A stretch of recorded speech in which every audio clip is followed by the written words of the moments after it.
The woman said, no, my husband can't have more than one wife. The husband said, oh yes I can. I can have four. That's the problem. Listen folks, religion is sick. Every religion is sick. Jesus Christ came to deliver us from religion. You're in my crowd, sir. I'm not in yours. Walk away if you don't like it. And tell your wife. Now, folks, Islam, just like Jehovah's Witness, just like Mormons, just like every religion, Catholicism, they say, yeah, you stop listening. He can't help it. They all have a work-oriented desire. That was holy water, sir. God just anointed you, and pretty soon you might be clean. But you know what? We can joke all we want. God desires to change the inward man, the inward woman, not outward. Islam is all outward, just like every other religion. Islam says you've got to make a pilgrimage at least once in your lifetime. Am I wrong? No. Islam says you want to be good, you've got to feed the poor. Sir, Islam is a lie. If I became a Muslim, I would be a liar. Listen, God so loved the world. Love, not lie. Either Jesus Christ was who he said he was, the Son of God, or he was the biggest liar that ever walked the face of the earth. I pray for you. Islam says this book, the Old and the New Testament, is lost. Good afternoon all, my name is Wendell Daniel and welcome to StreetMic, and we're coming to you live and direct from the regular Sunday Mayhem at Speaker's Corner. So we are coming to you live and direct from the regular Sunday Mayhem down here at Speaker's Corner, and it's going to be a great day, and very soon we're going to be having a debate about capital punishment, and that is a direct result of Mr. Little being convicted of terrorism, making his way down here to terrorize Hatun Tash. So very soon we will be having a debate about should capital punishment be restored. And if this is the first time you're seeing StreetMic, give me the thumbs up, make your comments down below, share and follow. I was a Catholic, found in my sins, and I was told the Catholic Church is number one. You see, Catholicism started 400 years before Islam was ever even known. In the 300s with Constantine, in the Roman Catholic Church, Islam came along 400 years late and said, wait a minute, we're number one. It's like Coke against Pepsi. It's like a competition. Yet Jesus said, I have died and rose again. Jesus. So good afternoon to all of you joining me in the chat, and I do like self-law. The circus has opened, and that is correct. And for those of you who missed me last week, I actually arrived at 12:15 and I pissed off at 1:15 because it was pissing down with rain. So I'm not staying here in the rain, getting my equipment wet A basic question. for social media. So let's listen to the cowboy. Look at his shoes, look at his shoes. Big up, big up, big up, big up, big up. Look at his shoes. And the madness is back. You know, sir, you need a hug. I don't need a hug. You see, that was outward, and he turned his back on me. But he's probably, yes, I know you want ladies. Why? You mean, did your father never hug you? Well, it's a man, isn't it? You said you wanted ladies. Did your mother ever hug you? Did your sister ever hug you? Well, then stop whining and listen. I hugged you not sexually, as you're complying. I hugged you because you need peace in the inside. Who told you I don't? You're not happy? How do you get peace? Here's a guy next to him says, he looks happy. So for those of you, Omar is in the house. Omar is in the house. I'm working on that, forgive me. I know. So you're not at peace. Omar's going to be engaging in the debate on whether capital punishment should be restored. So Omar is going to be engaging in the debate. Steve the atheist is engaging in the debate. IC3 is going to be on the phone. He's going to be engaging in the debate. And we are going to have a debate today about whether capital punishment should be restored. This is a direct result of Edward Little, who has been convicted and put in prison for 16 years as a direct result of him making his way to Speaker's Corner to kill Hatun Tash. You look reasonable. Maybe I'm wrong. I don't know. But you know the Quran says Jesus was born sinless of a virgin. Right? Where does it say that? In the Quran. In the script. Oh, so you believe the scriptures now? I mean, you're going to find out by the scriptures. You think. Oh, wait. Whoa. Hey, are you his daddy? Are you his father? If you're not his father, please don't act like one. No, sir, I asked you.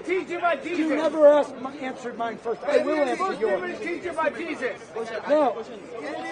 Is it true in Surah 1919, in the Miriam and Jesus section, that Jesus was born of a virgin?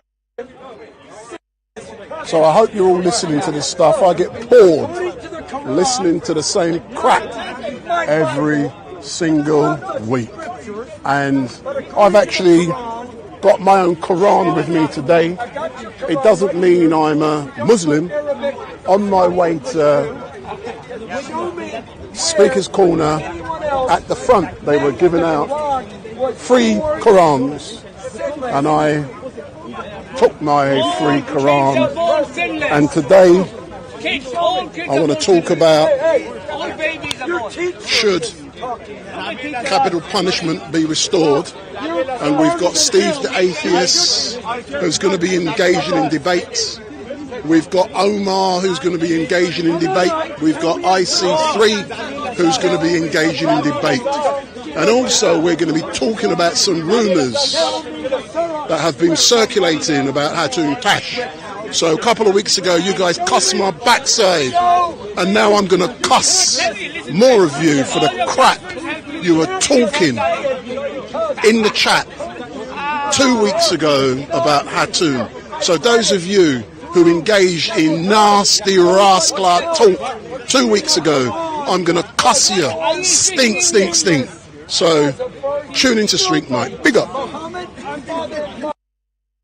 In sin. Nobody else. Jesus is the name above all names. Amen. Muhammad was a sinner and had to ask forgiveness just like you do of your sin. Yes, Jesus. pagan. Yes. And jail.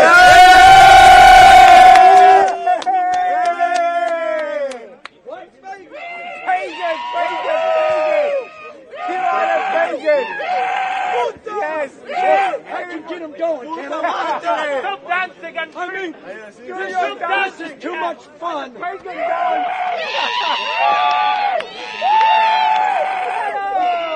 You guys are...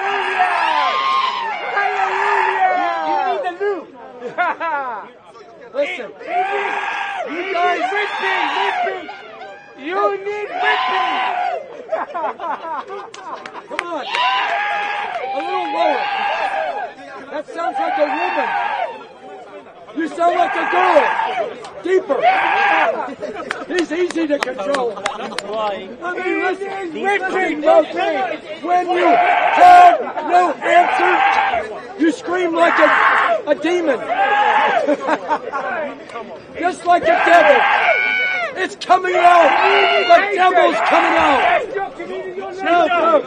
Preacher, is anyone communication? Just to let you know, for those of you who are watching, as a direct result of the debate that I hope to have today, I contacted some well-known Muslims, because one thing that's actually quite clear, since the rumour about Hatun Tash started to circulate 3 weeks ago, the regular Muslims, the heavyweights, like those with millions of followers, they got missing. So I contacted one of them today, and I'm going to read you a message that I was sent. I was actually quite shocked. And they're pretending, because it's cold, they're not coming. So I asked someone, good morning, is Ali coming to Speaker's Corner? And I was told, no. Nay, during the winter we are doing live shows in our studios, plural. That's the reason we aren't at the park. So I've been told some of these heavyweight Muslims are not coming down here today because it's cold, and they are preferring to live stream from their studios. So I want Ali Dawa to ring me, and we can engage on the phone just like I will be with others today. So Ali Dawa, give me a ring and we can engage on the phone, because I want to know if you are going to condemn the actions of Edward Little, who made his way to the park to kill Hatun Tash. So he's been given 16 years in prison, and I want to know if you condemn his actions. So Ali Dawa, give me a ring, you got my number. And also Mohammed Hijab, give me a ring, you got my number. So let's find out what you really think about freedom of speech. And I want Mohammed to ring. I know you had a very good debate with P.S. Morgan some weeks ago in regards to what's going on in Palestine, and you were given the opportunity to say your piece. And regardless if I agree with it or not, you had that opportunity. Some people would say what you said was hate speech, but there's a fine line between hate speech and your right to have freedom. So when is hate speech not hate speech? So let's have a debate today. So we're going to be starting with discovering whether certain people believe that the mandatory death sentence should be imposed on people convicted of terrorist offences. And I'm going to be engaging with IC3 on the telephone. I'm also going to be engaging with Oliver on the telephone. He's abroad somewhere. I think he's in America or wherever he is. But IC3 is here in London. And the debate, 1:30, let's kick off. There's the nasty stinking rat, Omar. He's in the house. He's ready for a debate. There's your, I know you all love Omar, that dirty stinking rascal. He's here. We've also got Steve and we've got others. So let's listen to the cowboy whilst we get ready for the debates after Mr. Little was convicted of terrorist offences against Hatun Tash. 1, 2, 3, 4, 5. Even the devil believes that there's a God. The devil will have his time. But you know what? The inside, hey, yes. My God, Mark. You are easy to control. Shut the fuck up. Listen, this is what happens when your religion can't do it. This is what happens when your religion is just a scream. You don't know how to answer simple questions. I asked Screaming Demon over here a simple question. Was Jesus sinless? And was he born of a virgin? Like Islam says he was. And then I said, hey, Screaming Demon. I said, was anybody else in the Quran, any other man or woman, born of a virgin without sin? And you know what he said? He didn't know. The devil came out. No, because you're talking the wrong Jesus, that's why. Listen. We need the real Jesus. Christ It's the wrong Jesus. Elevated. The devil made a big mistake when he put that in the Quran. The devil made a big mistake when he put in the Quran that Jesus was born of a virgin and sinless. Muhammad was sinful. Every other man and woman was sinful, but not Jesus. Even in the Quran. And look, some Muslims like a curse word. You see that? When this guy cursed, Islam said yes. That's a shallow religion that can't control their own word. But Christ gives peace and rest in the soul. Listen, I came from a religious background of the Catholic Church. I am one of 10 children. My parents had 5 boys and 5 girls. They were religious. They were much more religious than these Muslims. But they said, just like they say, the Catholic Church is the only church. And if you go away from the Catholic Church, they said you go away from God.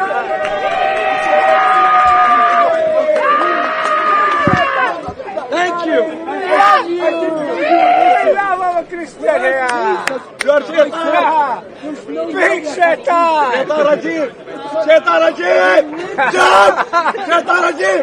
Your religion has done you a lot, Satan. Listen, this is what happens with evolution too. They have no beginning.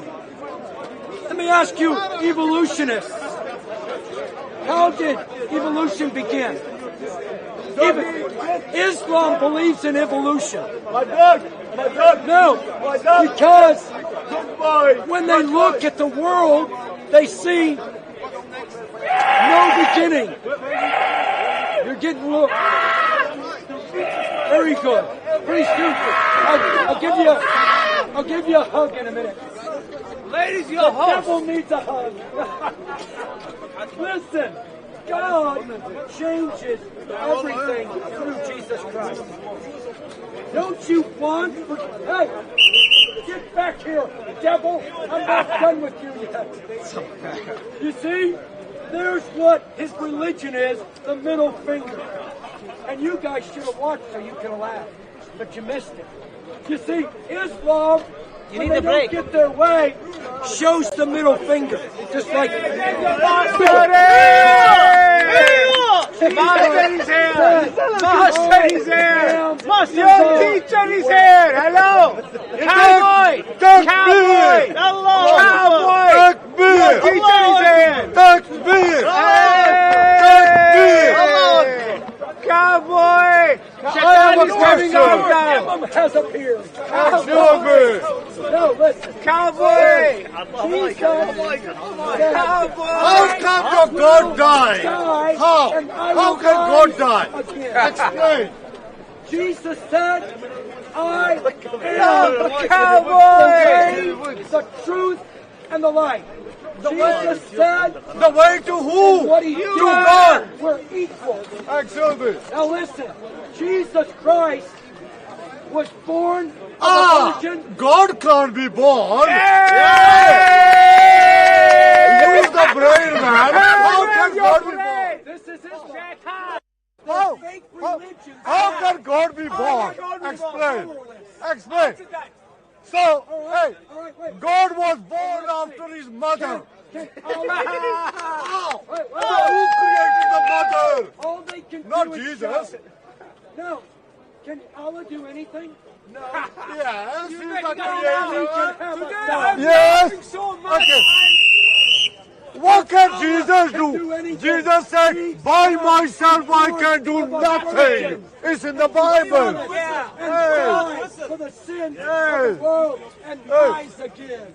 His God said, I can do nothing by myself. Exactly. So how is God? That's why there's no faith in Islam. Islam is, if I can see it and feel it, I believe it. Are you a cowboy with a ladder without the horse? Have is the natural. He can't afford a horse. He can afford a ladder. Can you The imagine? horse is near your camel over there. 21st century Don't cowboy. feed both of them. With a ladder, no horse. That's a good question, though. Your camel is over there, too. Now, Christ gives rest. Jesus never created the camel Was or the the horses Messiah. or anything. Even Islam says Jesus was the Messiah. Yeah, he was a Yes. prophet. Was a Messiah. Yeah, do you believe that? Was So how can Muhammad the God be a Messiah? Messiah? Was Muhammad the Messiah? He No. was a Has prophet. Muhammad ever said he was filled with the Holy Spirit? He was So I'm just getting ready for the greatest debate of all the in prophets. regards to whether capital punishment should But was be Jesus born of a restored woman? as a direct Yeah. result of Can God Edward be born Little of a being woman? convicted No. of terrorism Jesus offences created against Mary? Hatun Tash here Jesus at Speaker's Corner. So we're just getting ready for that. So He never died. He never died. I see three. I know you're going to be on the phone. Now he said but- Jesus died. How your God died? Get ready. I'm going to call God you is soon. Almighty. is a competition religion. Yeah, come You on. can't win. Yes. Because Hey, Jesus is the way, the truth, and the life. the way to God, yeah? Hey, Not who is Jesus? No, let me ask you something. What is the definition of Islam? He's got no answers.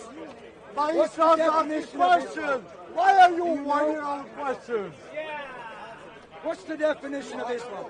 Even the Muslims don't know. Hey, They're so excuse me. confused. Excuse me. Islam means Is peace. Muslim is Islam is the everywhere. Islam is religion. that. There's not any peace. Look at Syria. They're killing their own. Hey, what about the Listen. Palestinians? Are you blind? All over the Excuse me. world. Hey, who's killing the Palestinians? But I want to tell you, Jesus said, Excuse me. my peace I give you. Is that true? Jesus You're said, giving all the I weapons am the peace to of have the God. Palestinians He killed. said, my peace, Excuse me. hey, keep talking, I'm listening. Yeah, who's giving the Jesus weapons? said, his peace he can give us. Muhammad Over there, Omar is having an argument with Sam Dawa. So Omar's having an argument with Sam. Second World War, and in his country, I will the American Civil War. Your And why sin. don't you talk about that? Islam says, if you don't believe, we will take over. And you Where? know, Where? Speaker's corner is what That's just, We took over Spain, Listen. Portugal, so many countries. We didn't force Osman, those people to you're become trying Muslim. to be here Look because at them. nobody They will still listen have to you Christians. over there. Over there That's what? why you're here. No, You I'm wanna take British. over I'm in because my own the only country. way It's anybody because will border. listen to you but Hey. is here. You're in my crowd because you got nothing to say over there. Your Now, crowd? Where's your crowd? you're standing in it. I'm starting it. Another I want to ask you a Islamic question. takeover. But I want to tell you, I wanna God is greater. Yeah. Jesus said God is greater than himself Jesus. Yeah. that he Do would you agree? come to die and rise again for the sins So of the world. did your God come to Even die? Muslims. For what? I know many Muslims Sins he never that have come committed. to know Jesus as their Savior all over the world. You know why? Because Islam cannot bring peace. Yes, it does. brings war. Islam is here. Islam is here. Islam is everywhere. Islam everywhere. Why? Because No, Islam you know is the what? best. It's an easy religion. You can have 4 wives. Well, you can But have... they can have many girlfriends.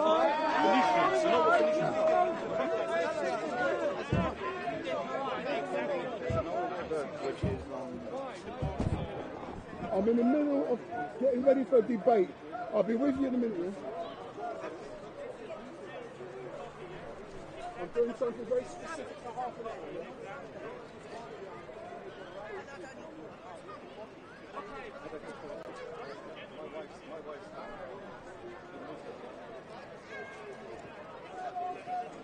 So Steve, let's so let's start with you. Are you filming already? No, I'm live. As soon as come around. So for those of you, Facing the wrong way. no, I'm facing the right way. So for those of you who are watching, I've got a well-known person with me who we're going to be starting off this debate with, and his name is Steve. And then I will be going to Omar.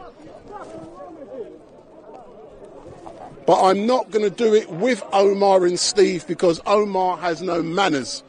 He has no respect. So Steve, if you go round, so go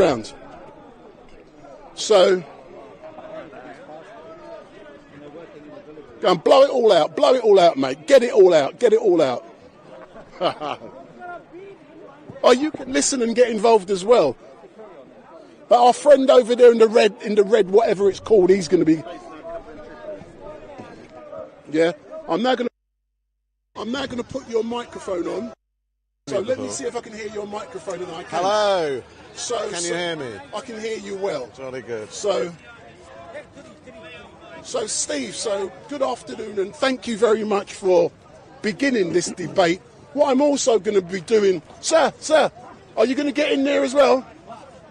He's already given me one of his chocolates. But I tell you why, it will be a controversial thing because It doesn't matter if it's controversial, it's honest. bringing, that kind of thing, There's already We're not Islamic talking about phobia, that you No, know. we're not talking about Sharia law. We're talking about specifically Yeah, I know. Edward Little, I know. who was It's convicted I know, of terrorism. I remember that. Yeah. So come, let's have a chat. No, Not today. not today. No problem. So Steve, if you look, as I say, look in the camera. Yeah. So all I will say is thank you very much for giving me this opportunity. Yeah. So as you know, a regular contributor down here, Hatun Tash. Yep. Hatun has allegedly been missing for some weeks, but we're not going to talk about that yet. I know people are interested in that story, but we're not engaging in that. What we are going to be talking about is the fact that earlier on last week, Edward Little was convicted of after he admitted terrorism charges against Hatun Tash. And what I want to argue or discuss is whether you believe that capital punishment should be restored specifically for those convicted of terrorism. Because as you know, here at Speaker's Corner, it used to be a well-known location for capital punishment, where people used to be killed by the state. Indeed. So I think it's relevant for us to discuss this issue here today. So in general, Steve, so what is your view specifically on capital punishment? And then we can talk specifically about terrorism, specifically Hatun, and then I'm going to be bringing other people in, like IC3 and others. So what's your views? Sure. So I have never been a supporter of capital punishment, and I'm still not a supporter of it either. I do not think we or the state or authorities during peacetime should take anyone's life. That's never, or sorry, that perspective, that view has always been what I've felt. For lots and lots of different reasons, but I don't think it's the right thing to do, and I don't necessarily think it's what's the word, preventative. I don't think it stops crime happening, but morally, I don't think it's the right thing to do. So you're telling me, Steve, you've got morals and you don't believe it's the right thing to do. But let's look specifically at the facts of the case, as I recall them. Yeah. A gentleman was stopped by the police on his way to Speaker's Corner. We can talk about this now. Yep. He had a gun and 5,000... He had £5,000 in cash in his bag, and he was on his way to collect a gun that he was going to use that money to purchase, and then he was going to proceed to Speaker's Corner, shoot dead Hatun Tash and those around her, and any police or army present. Why he possibly thought there was going to be army present in Speaker's Corner, I'm not sure, but that was part of his plan that he admitted. But let's put aside the army bit, but the fact that an individual was heading towards where you and I are now to assassinate, to kill. And you and I could have we could have been here. And well, not only here, we could have been victims. We could have been victims. We could have been shot dead. But he admitted he was on his way to kill Hatun for expressing her views.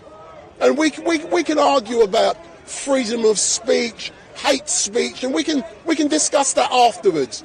But Steve, someone has come here with the intention of killing people, and you don't think the state should have the right to kill that person? He is the worst of the worst. And he deserves to live. No one has the right to take his life. However, so he's been... The state is not a person, it's an entity. So can the state not take a person's life? Not in peacetime, no. But we are at war. We keep being told we're at war. Are we? It's a war on drugs. It's a war on everything. They're not using the word war in that context, are they? So what you're saying to me, that an individual, just like 7/7, an individual has killed and maimed 40, 50 people. They got the right to live. Is that what you're telling me?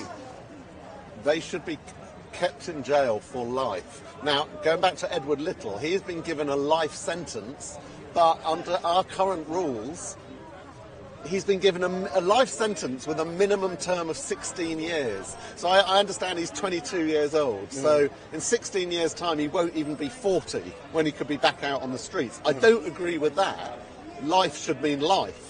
And the concept of someone being given a life sentence and then being back on the streets by the age of 40 is very wrong. Life should mean life. He should die in jail. But why should we be feeding that person, keeping that person warm educating that person, rehabilitating that person. No, well, that's the point. If you've got a life sentence, you don't need rehabilitation because you're never coming out. But that person... You should be kept in basic minimum standards with a bed, with daily food and a toilet. That's all you should have. But would that not be against that person's human rights? And that's a form of degrading treatment. No, it wouldn't be against human rights. You can be given a bed, a roof over your head and food. But he will be in that state, I'm assuming that's what you're arguing. He's lost his freedom to walk the streets like you and I have because of the heinous nature of his crime. But I'm of, I used to believe it was wrong. But this was a moral argument that terrorists should not receive the ultimate sanction. I mean, there is an additional argument, and I wouldn't say this is my main reason for believing what I believe, but there is the additional argument of where things go wrong. Where someone is subsequently later found out to be innocent. If you get the death penalty, it's a bit too late to undo that, isn't it? If they're in jail, and this has happened numerous times, they're let out. They're paid compensation. I agree with you. What I'm now going to do, I'm now going to ring someone. I'm going to ring IC3, and I hope you're listening. And I hope you're going to tell him to get his ass down here. Yeah, and also go round there. Let me listen to you, Go round Adam. So what I'm now going to do, I'm going to listen to IC3, and IC3 has an interesting take on why he believes capital punishment should not be reintroduced. So I'm now going to ring him, but for those who are watching, my name is Wendell Daniel and welcome to Street Night, and we are just debating whether capital punishment should be reintroduced here at Speaker's Corner. No, sorry, in general in the country, but it initially was carried out by the Twyford Tree, I believe it was called. Tyburn Tree, just across the road. When was this? Oh, you don't know? So you need to get 200 years ago. 200 years ago. Enough people used to get killed. And Even in Jamaica they used to do that. no, but we're in England, but because... Yeah, but because, yeah... They used to hang man, use Queen Elizabeth. No, but we're not Show talking your about face, don't be Jamaica. shy. We're not talking about Jamaica today. It involved it. Come here. So in a minute, yeah, Oliver, Oliver, tell me, I'm going to be really ringing Oliver in a minute. Yeah, go around a bit. Who's Oliver? No, when you see him, he's a regular, yeah, but he engages, but I'm now going to ring IC3. So give me a couple of seconds. So IC3, get ready, I'm ringing you. Yes, Steve. They are the... I'm on mic. He's on mic. Don't worry, everyone can hear. They are the hanging. I think in 1988. What, in Jamaica? And guess what? Before them abolish that, right? Every time a man would get hanged. Hold on. Hold on, I'm ringing IC3. Don't forget we can hear what you're saying. Yes, we're not hiding it. Steve, you know what we are talking about. These are something what we must... Till the 1980s, did you say? Yes. So hold on. So IC3, good afternoon, sir. So how are you? Good afternoon, can you hear me? Yeah. Make sure you turn the volume off in the background because we're going to get echoing. Okay, 1 second. Let me take the volume off on the video streaming. Is that correct? Yeah. Take the video off. Take the volume off. Because for those of you... 1 second. No, you can't, because I'm picking it up. But you can't hear nothing, can you? No, exactly. IC3 is going to argue one of the reasons why capital punishment should not be reintroduced is because most of the people getting killed are probably going to be black because of the injustices in the criminal justice system in this country. Well, you could use the same argument not to have prisons then. No, but hold on. Let's see what he's got to say. So IC3, are you there? 1 second, I'm trying to sort out this sound. Just turn it off. Let me cut off the YouTube. Cut the YouTube. Yeah. And then I'm going to talk with a hairdresser. Look at his face. You're a hairdresser. We believe in our capital Are you a punishment, hairdresser? you know. No, but we're going to come to you in a minute, and then we're going to come to So for those of you, I wanted to engage with Ali Darwar today about this. I want to know if Ali condemns Edward Little. So I see 3. Tell me why you believe capital punishment should not be reintroduced. Yes, the reason I believe capital punishment should not be reintroduced because I suspect that people classified as black and mixed black will be overrepresented in the executions.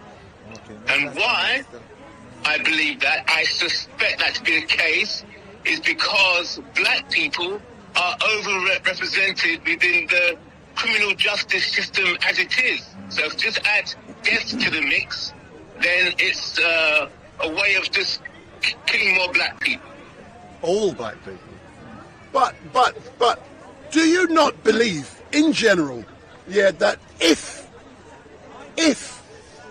someone has committed an offence, forget colour, such as terrorism, in which so many, probably hundreds and hundreds of people are killed, murdered, that the state should not take their life as retribution? Is that what you're telling me? But that's a tricky one. You know, whether each state has its own values and how it serves the people it's supposed to serve.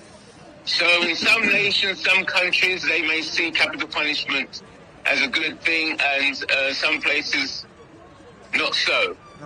So I'd leave that to the state, and the state ultimately should be answerable to the people. But tell me something, sir.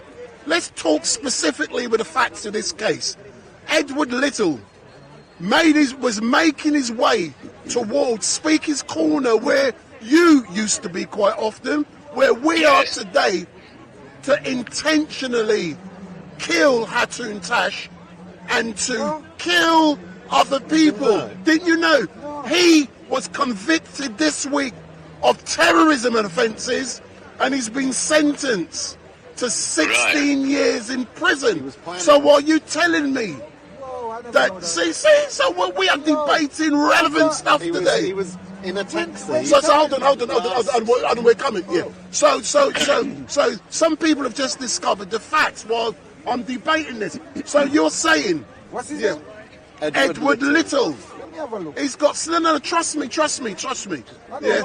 So he's got 16 years, so he should not be receive the ultimate punishment as a deterrent. Well, you see, the ultimate punishment as a deterrent, is that deterrent for the people, or is it for him? If Edward, I will go say this. No, hold on. I'm coming to you. So what I'm going to do now, I'm going to go to the next man. Yeah. So I'm now going to put a microphone on you. So stay there. So you've now discovered what Edward Little has been convicted of doing. Yeah. Do you now believe, or do you believe, that corporal punishment is the right thing? And don't forget, at the moment, the state cannot carry out corporal punishment due to Articles 2 and 3 of the Human Rights Act. Yeah, number 1, he's got a right to life, or anyone has the right to life. And number 2, under Article 3, it's degrading and unusual treatment. Yeah, so technically the state cannot kill. But I'm arguing, should capital punishment not be reintroduced for terrorists? All right. Capital punishment can be by 2 ways. Now, if a person is planning, like pre-plan to kill somebody, that's a dangerous person. Now, you reap what you are, so that's the law.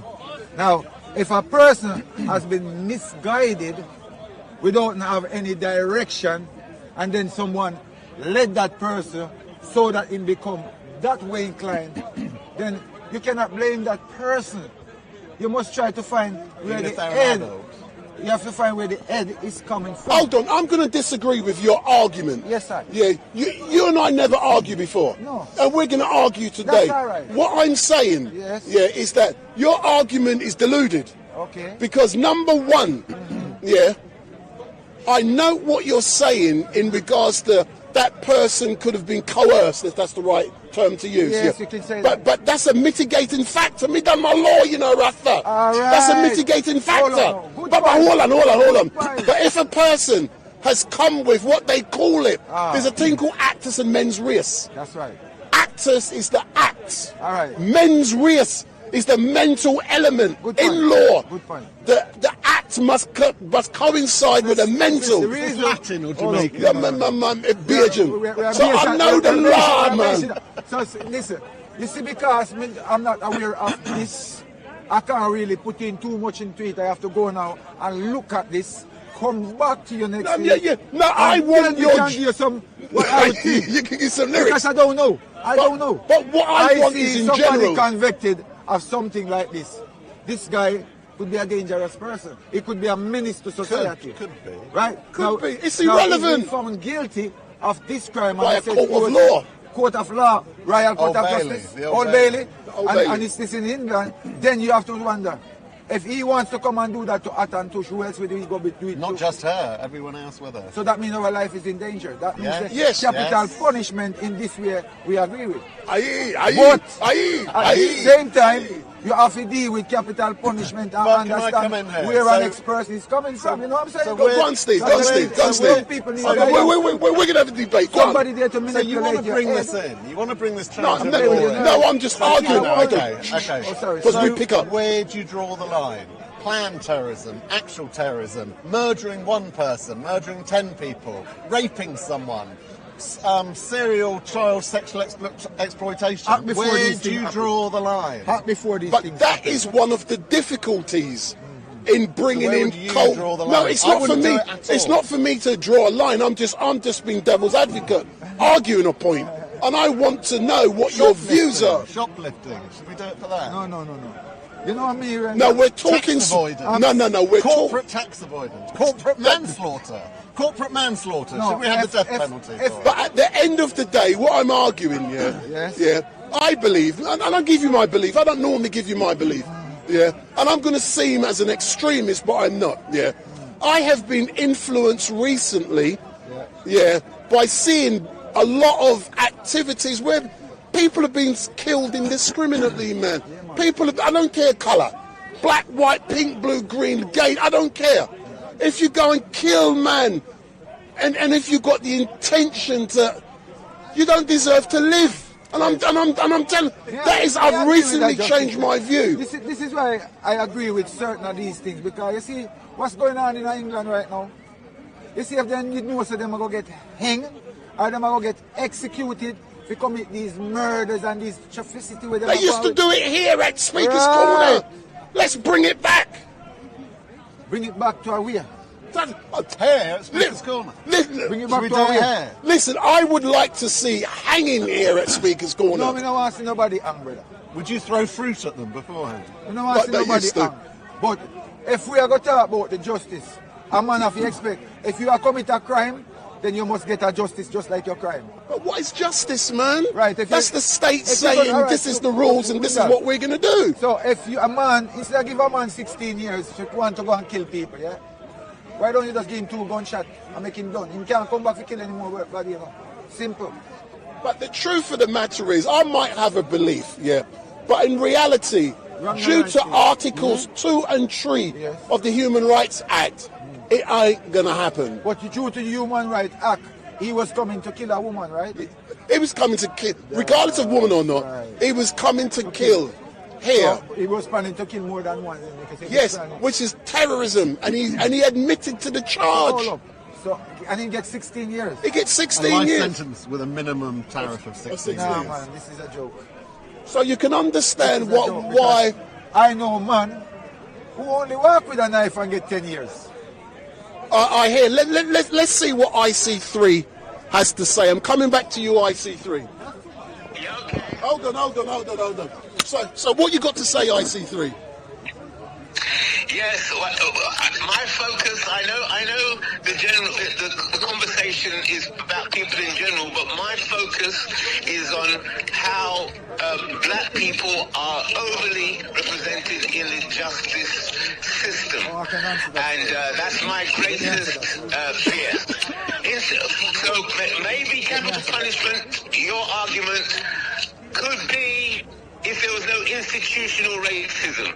Then maybe we can start that discussion. Good point. Yeah. I like your points. What I'm going to do now, IC3, yeah, my man next to me wants to answer the question. I'm there, and in a minute I'm going to ring Oliver. So Oliver, get ready, I'm going to ring you. And then eventually we're going to have a debate about the same issue, specifically to do with Omar. And, you know, he's a Muslim. I want to know if he condemns the actions of Edward Little. But thank you very much for engaging with us, and I'll be ringing you later on, Mr. IC3. And get yourself back Okay, here. then, take care. And get yourself back here. So what do you have to say, sir? What I'm going to say right now is very, very deep, because guess what? It just says if this capital punishment come in, black people is going to be in danger, right? That's what I just said to you, right? Hell, brother. No black youth can walk to another postcode, my brother, in England and not get stabbed up and killed. So that's even worse. So if they know that this capital punishment will come in and the whole of them will get killed and go to prison, they will change their life. Because right now, I know white man may say I kill black man, and black youths I kill black youths. That answers the question. So are you saying potentially you will see it as a deterrent within our community? That's right. Really? So yes, me I go say it that way too, because guess what? You cannot justify two wrongs. Because wrong don't make right. So if our black people are killing each other because of postcode war, and these laws come in, Steve, these laws can let them think, because they know if they kill somebody, they themselves is going to be killed, and nobody wants to be killed. Do you think they'll think about that? Yes, they will. Because when that was in Jamaica, there was violence in Jamaica, but a lot of people were getting killed. So you're saying is there more violence in Jamaica now? Since that's been stopped yes, than before? because people know they're going to go to prison and spend 40 years and eat and drink same way. You can even get a woman visit. So it's not like you're not... You can get your conjugal visit. You see what I'm saying? So what I'm going to do, I'm now ringing Oliver to hear what Oliver has to say. Well, that shouldn't be allowed. You shouldn't have conjugal. Hold on. But in these countries, brother, Hold on, I'm just ringing Oliver, see what he's got to say. Can I? Yeah. So Oliver, are you listening? Are you listening in? Are you listening in, Oliver? I've been, yes. I've been in and out, but I have listened to the main thrust, yes. So what is your view? Where are you now? Where are you now, Oliver? I am in Portugal, in a sunny Portugal at the moment. So you're ringing from. So I'm ringing you, and you're in Portugal. So what is your views on whether capital punishment should be restored? Well, I had time to reflect on what I said, what my original view was. My original view was that the death penalty should be restored for terrorism, child abuse, etc. But now, having reflected on both sides of the argument, I think I'm no longer advocating for the death penalty. I would much rather them serve a full life sentence in prison. Right. So based upon what you've heard today, you have changed your mind and you believe that a full-term life sentence is more appropriate. Yes, correct. Yeah. So who changed your mind then, Steve? Partly, yes. Partly Steve, and just partly my dad. Oh, your dad? Can I say something about that? Yeah, hold on. My man wants to say something. So, you're saying it's okay for giving a man 40 years, right? What about the people them that lose their people and can't see back their people? Are you saying that they should go and take revenge because you give somebody 40 years, we're going to wait for him to come out and deal with it? That's how life is. So, you kill somebody and you expect to come back a road and be free? No, man. So what he's saying, did you hear what my man just said? How about the people... I didn't hear all of it. Yeah, how about the people who are left, the family, the loved ones? Yeah, so you know, what about them? What about them? What about them? That's a very good question. I think that's a hard one to judge. I think they should have the right support in place so that families can be supported through it. But if it's a dangerous individual, he or she shouldn't be let out of prison. They may pose a risk to society, to their local community. You know, what's the point if they're they'll just I like go what to you just scalping and say, oh, I'm going to do it again. You know, there's no. I like what you just said. Yeah. I like what But that will be for the parole board to determine whether that person is a danger or a risk to society. But that's 16, 20, 30 years after the fact. But the fact is, he killed or wiped out potentially lots and lots of people. What they are doing, right?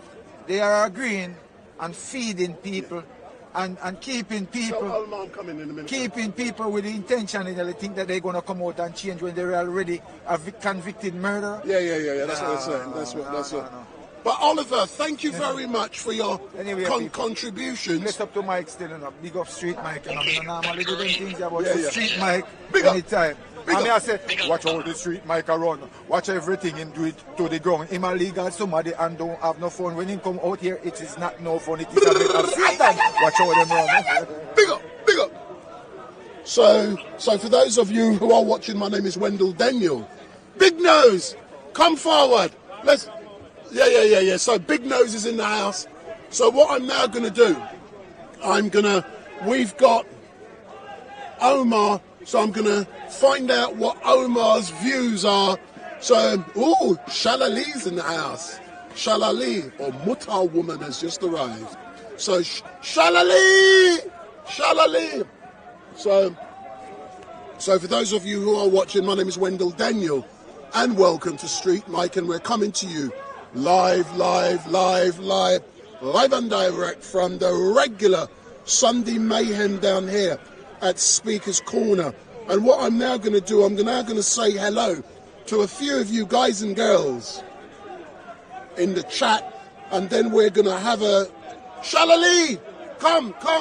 You don't look too happy today, my darling. What's the matter? Come forward. You're not happy? You're always happy. You've been trembling. Come say hello to my people, because we're having a discussion. About what? Huh? In a moment, I'm having a discussion about capital punishment and whether it should be restored as a direct result of Edward Little, who was convicted of terrorism because he was on his way to Speaker's Corner to kill Hatun Tash. So come forward, just say hello to people. So how are you, my darling? You're looking cold, man. I'm very fine. You're very fine. By the grace of God, I'm always happy, and I'm always happy to come here to open the eyes and the hearts of the Muslim people. So I'm very happy. So tell me something in a moment, yeah. It's too high. I thought you like it big and high like that. Okay. So last week, yeah, I'm going to come down to you in a minute. Yeah, let me come round here. Yeah. Last week I went and did my carol service at St. Michael's Church, just like I promised you I would do, yeah. But we're now, so if you look into the camera now, yeah, I'm picking you up beautifully, yeah. So we're now, and this is a man. Hey, go around there. So I want to They are disturbing. Recipe for chicken tikka masala, please. So in a minute, we're going to talk about Edward Little in a minute, yeah. But coming back to you, yeah. So I did my carol service last week. Yeah. But we're only a few days away from Christmas. Yes. How are you preparing as a Christian for the big day? Do you have a Christmas tree? Okay. Good morning, everyone. To all the viewers of Hyde Park people, we are very happy to come and open the minds and hearts of these Muslims. Yes. So, dear friends, I'm always happy and excited to come here. Excited to come here at Hyde Park. We all are getting ready for Christmas. But unfortunately, dear friends, Christmas, 25th of December, is not when Jesus was not born. No. Yes, Jesus was not born on 25th of December. This date was kept as an international date by pagan Rome, and Pope Julius. Yeah. And these are the dates. We, when we don't read the Bible properly and when we don't understand the mysteries of the Bible, we will always be misguided. We always are misguided all the time. But when we know exactly that when Jesus was born in September, October, not in December. No. According to the Jewish festivals, who's the father there is so much relation to Jesus' birth, life, crucifixion and resurrection. So we need to read our Bibles as Christians. We need to read our Bibles, and by prayer is power, and through the Holy Spirit of God you will understand the mysteries of the Bible. But dear friends, all are getting ready for Christmas, but this is a pagan date set by Pope Julius, international date. So dear friends, this gentleman keeps disturbing in between, and their behavior is becoming more nasty day by day. So I don't mind, but I just say, this year you can celebrate Christmas ignorantly, but now that I have told you, so read your Bible and understand exactly when Jesus was born. But the main important thing is, Messiah, the Savior of the world, was definitely born, and He lived, He was crucified, He resurrected, and that is the resurrection of Jesus Christ shows that He is literally God in flesh who came down on this earth to save the mankind from sin, from eternal death, and from the devil. So, dear friends, this year you can celebrate Christmas ignorantly. Next year you think about it, my dear. It's all idol worship, pagan date. Thank you. So before you go, shallowly. That's not a Christian. It is now. Hey, listen, man. We're coming to you, mate. Hindu name. So, do you know something? We're now coming to Christmas. Yeah. And where's my Christmas present? Huh? Where's my Christmas present? Huh? Blow him a kiss. Your Christmas present? You're gonna make me tremble. I will. You're gonna make me tremble. No. See, I remind you again, everyone. I don't tremble. The tremble name is not in my dictionary, and I have the power of God. I am a child of God, a woman of faith, and Jesus said, I have given you the power to trample over serpents and scorpions. So I'm not scared of any Tom, Dick, or Harry. Okay? Big up. Let's chat later on, but we can tremble, man. We can tremble together. No. Hello. Tremble in front of God. Tremble in front of God, because He can kill your body and kill your soul as well. So tremble in the fear of God is respect, honor, reverence, love. That is the fear of God. Fear the God who can kill your body and kill your soul as well. Don't fear men. Men, they can only kill your body. They cannot kill your soul. Your soul belongs to God.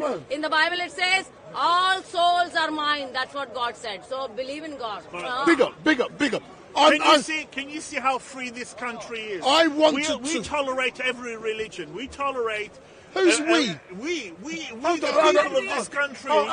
We tolerate. Yeah. Now over there you've got Hamas supporters. Over here you've got a converted Hindu. Over here you have an atheist, right? Hold on, since when? So what I want to talk to you about now, is that, as you know, earlier on this week, let's get out the sun, because it's creating. So come on. Earlier on this week. So go over there. Yeah. So earlier on this week, Edward Little was convicted of terrorism offences against Hatun Tash. What my question is, should capital punishment be restored for people convicted of terrorism. Yeah, but StreetMic, can you elaborate on the story? Because to be honest with you, I didn't really follow the loop of. So as last year, was it for the stabbing? No. Last year, Right. the police apprehended Mr. Edward Little, who was on his way to Speaker's Corner with £5,000 in cash. Right. He was going to buy a gun, and he was coming here to kill Hatun, Tash, and others around here at Speaker's Corner. I am shocked. The anti-terrorist police apprehended him, and eventually he admitted to the charges of terrorism. Right. Earlier on this last week, at the Old Bailey, he was sentenced to 16 years in prison for terrorism offences. So the question I'm now... What was the motivation? To kill Hatun. No, but Tash. what was he a Muslim? Was he a convert? I don't know. Was there a news blackout on the story? Because it's not in the mainstream media. No, there must have been a news blackout. I think you... Did you hear about Stuart Little? I think everyone has heard except you. Yeah. So you must be reading the Sun. Yeah. But the I point. read the Daily Mail actually. Yeah, that says it all. That says it all. But we can come to Piers Morgan in a minute. But the point being, a preacher here at Speaker's Corner, regardless of what religion, that's irrelevant to me. Someone didn't like the fact that they were expressing their right to freedom of speech, and they come here to kill that person. So does the state not have the right to kill them? That's the question. Well, at the end of the day, if this was an attempt and a failed attempt, then he did not take a life. But the police stopped him. Yeah. And he admitted it. He admitted it. So therefore, it was an attempt. Hold on. Are you saying it was a failed? No. Attempt. Are you saying the police should let him do it first, then arrest him? Well, no. He admitted in his mind he had the intention so then to do it. He has 16 years to sit inside his jail cell and actually rehabilitate himself. So 16 years. So you disagree with the with the capital punishment side? Yes, but why? Justify why in general. In general, when you take somebody's life, then I think your life should be taken away because you've deprived the family, you've deprived the whole community of that person. So you're agreeing in principle with what I'm arguing? Yes, in principle, but I don't think this guy should have had a capital punishment imposed on him. Really? No. Point, but you're agreeing in principle, that is it anyone who's taken a life or those who are only involved with terrorism offences?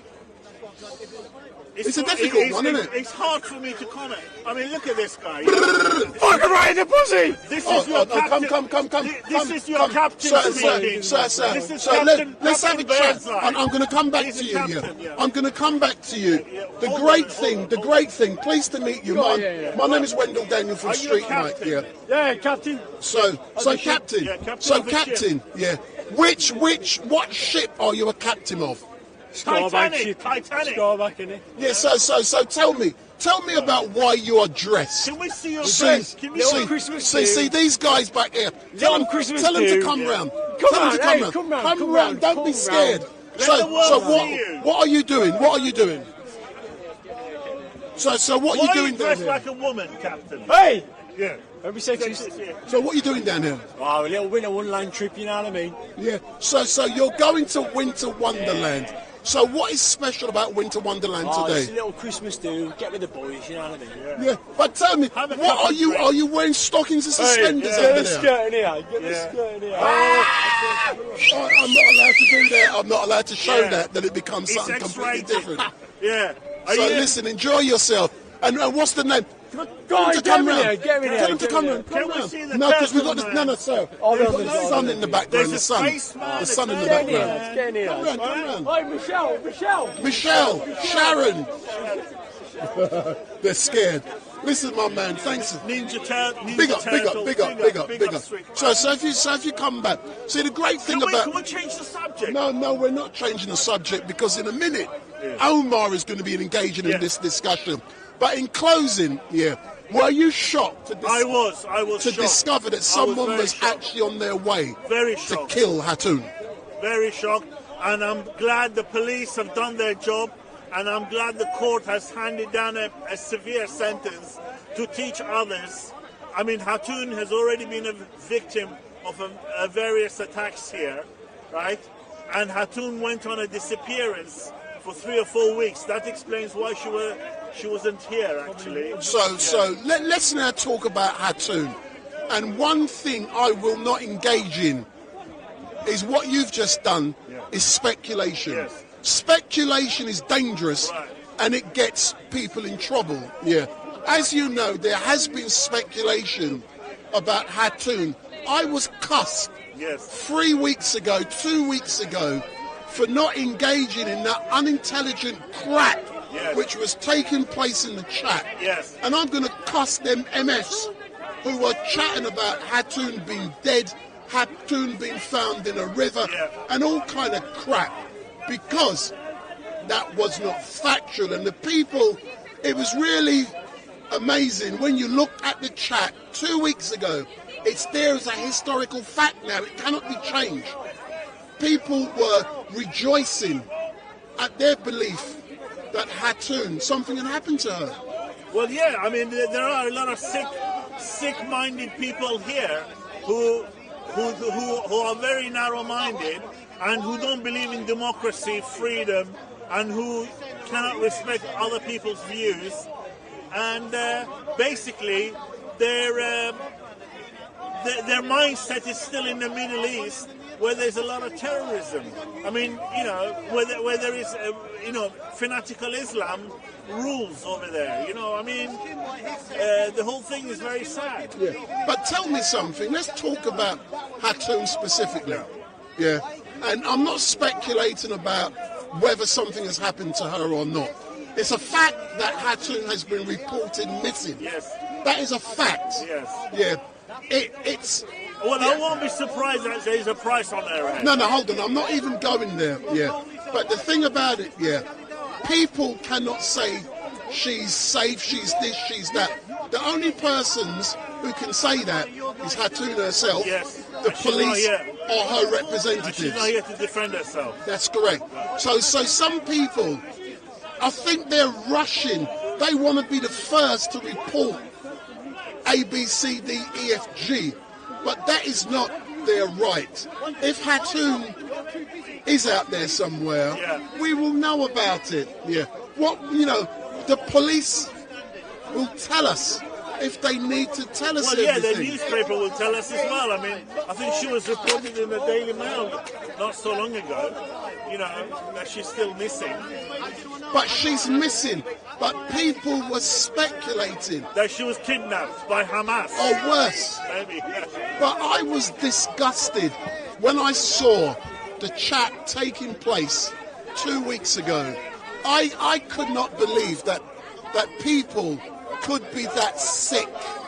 And it shocked me. For example, I saw something this week which said another regular attendee here at Speaker's Corner died. Yes. But hold on, let me shut up. Let me clarify. It's been reported that the gentleman who calls everyone a donkey has died. I am, it's been reported, but it's been reported by someone on YouTube. I haven't seen nothing official. And when it's not official... Well, his name is Jamal. So, no... And we don't know his surname. No, we know so it's not official. Yeah, but I know him as Donkey. Big Donkey. Donkey man. But the point being, these amateur buffoons on YouTube, on social media, they're making claims they're not the coroner's office. And they can't support it. Yes, they're not the coroner's office. So it's just we're in the midst of wild meat. If you don't like it, don't come to this part. Go to the other part. Right? This is for fucking Speaker's Corner on the sun. Yeah. What? Can you see some pricks? You know, there's still a bike lane here. So anyway, so how have you been? Big up StreetMic. No, what I'm going to do, I'm going to go. To Omar. No, I want Omar to come over, but we'll go. So what's it what you need to say, sir? Come round. Come down. Sweden for Swedish television, local television, And I want to do something completely different. No, this is what I'm doing. You can't be doing something different. But it takes only 40 seconds. No, I'm not advertising. Advertising costs a lot of money, sir. 40 seconds. Huh? It's okay with 40 seconds. Go on, get in front of the camera. Can I?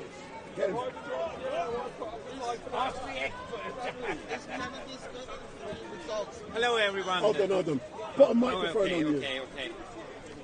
It's just Let's put it on you. Yes. That's it. Come forward. It's okay with the sound? Yeah. Yes, my name is Bengt Rosqvist from Helsingborg, Sweden. I have an announcement to make. And that is my sister is going to have a baby. I'm going to be a father. You're going to be a father? Yes, thank you. So you needed to tell everyone you're going to be a father. So how old is your partner? My partner is 62. Hold on, she's 62 and you're going to have a baby? No, I only said that my sister is going to have a baby. But how are you going to be a father if it's your sister? I'm going to be a father, but I never said that. I only said that my sister is going to have a baby. I'm going to be a father. Yeah, that means two completely different things. No, but it sounds like it was the same. But it sounds like you're going to be a father to your sister's baby. Swedish joke. How is it? Anyway. Okay, thank you. Thank you. Weird. So now what I'm going to do, I'm going to engage with. Excuse me, sir. So for everyone watching, Danny. So Danny Shine is in the house. Danny Shine is in the house. We're now going to engage with. So Danny, I'm going to be coming to you soon.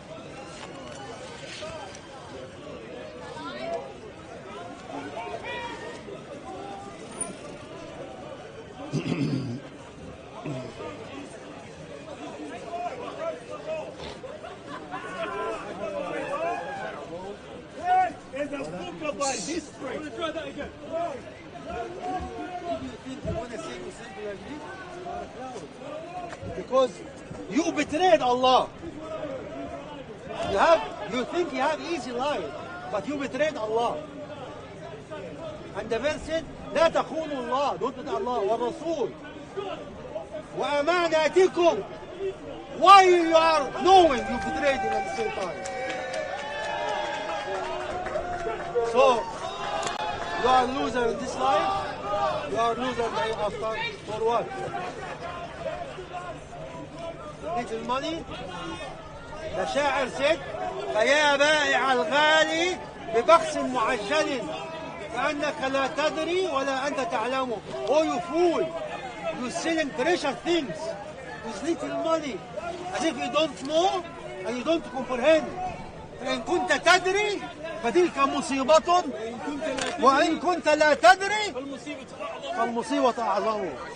If you know, another sheikh is smoking, and we told him last time, please brother, please, Don't smoke, please, this cigarette packet, smoking kill you. What a fool you are. What a fool you are. Thank you, StreetMic. Big up. StreetMic behaving like, and this is the guy who is smoking, and he said it's okay to smoke. And he's a Muslim. He's a Muslim. A Muslim. So, this my brother. Very well said. If you know, it's a disaster. And if you don't know, it's a double disaster. فإن كنت تدري فتلك مصيبة single. And if you don't know, you're selling your deen for little is a crisis, you are double because you are stupid and ignorant. May Allah bless you. May Allah protect you. And this deen, I tell you one thing. The Sahaba used to come to Muhammad and tell him, "Oh Muhammad, استنصر لنا ربك. Ask your God to give us victory." What he said? كان يؤتى بالرجل. Before, used to bring a man, and the middle of his head, they saw him, hack him, 2 pieces. They dig a hole for him, and they put half of him, and they chop him twice, half to half, and he doesn't leave his deen. And now, they tell you, leave your deen, we'll give you 1 croissant, yes, no problem. 1 Starbucks, no problem. يا الذين آمنوا. So for those of you who are watching, we are going to be going over to Uncle Omar in a few moments to ask him if he condemns Edward Little and to discover whether he agrees with capital punishment. So if this is the first time you've seen StreetMic, give me the thumbs up, make your comments down below, share and follow. We're only here till 4 p.m. today, and we are here till 4 p.m. today. Next, just to let you know, next Sunday, I will start off at 11 a.m. at St. Michael's Church in Wembley. So I'm going to start off next week, St. Michael's Church in Wembley, for a carol service on Christmas Eve. So that's what I'm going to be doing next Sunday. And when I finish, I will come to Speaker's Corner. So I will say I'll be live at Speaker's Corner next Sunday from 2 o'clock. It'll be later, so from 2 till 4 o'clock, I'll be at I'll probably be earlier, but if I say 2 o'clock, that's a definite. But I will be doing a carol service from St. Michael's Church in Wembley. And we did one last week, but the coming week is going to be packed. And for those of you who are watching, we're now going to engage with Uncle Omar, and I'm going to be asking him about Edward Little and whether he believes in capital punishment, and also I want to know. So Uncle, so good afternoon, sir, and thank you very much for giving me this chance just to ask you some simple questions in regards to Edward Little. So, as you know, Edward Little earlier on this week, last week, was convicted of terrorism, and he has... Do you think standing here is okay with the voice? Or I got good sound, man. I don't know about yours. You think it's okay, or we move to the other? No, we're good here. I'm good here. Okay. You know, I can control mine. I got good sound. So last week, let's start again. Look in the cameras. So last week, Edward Little was convicted of terrorism charges, and he admitted to the police that he was on his way to Speaker's Corner to buy a gun. He had £5,000 in cash, and he was coming here to kill Hatun and others.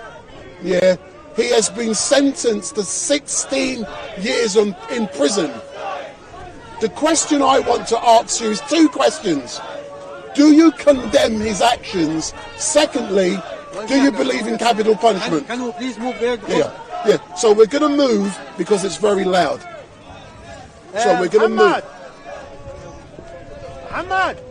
Muhammad, come here, please. So we're going to move. Yeah, no problem.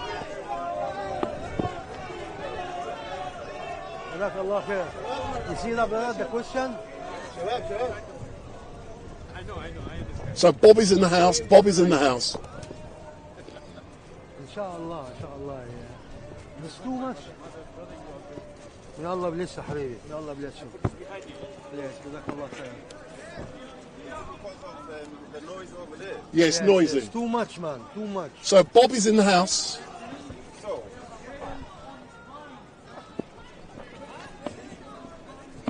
But this isn't a debate today, this is just questions. Yes, so if I go back to remind people what the question is. So, Edward Little was convicted of terrorism against Hatun Tash earlier on last week. He's been sentenced to 16 years in prison. The question is, two questions, yeah. Number one, do you condemn the actions of Edward Little? And secondly, do you believe in the mandatory death sentence for those convicted of terrorism? So let's ask the first question. Do you condemn the actions of Edward Little? Yes or no? Do you know my name? Uncle Omar. So I am not, my name is not condemning, and my name is not condoling. Yes? I condemned your mother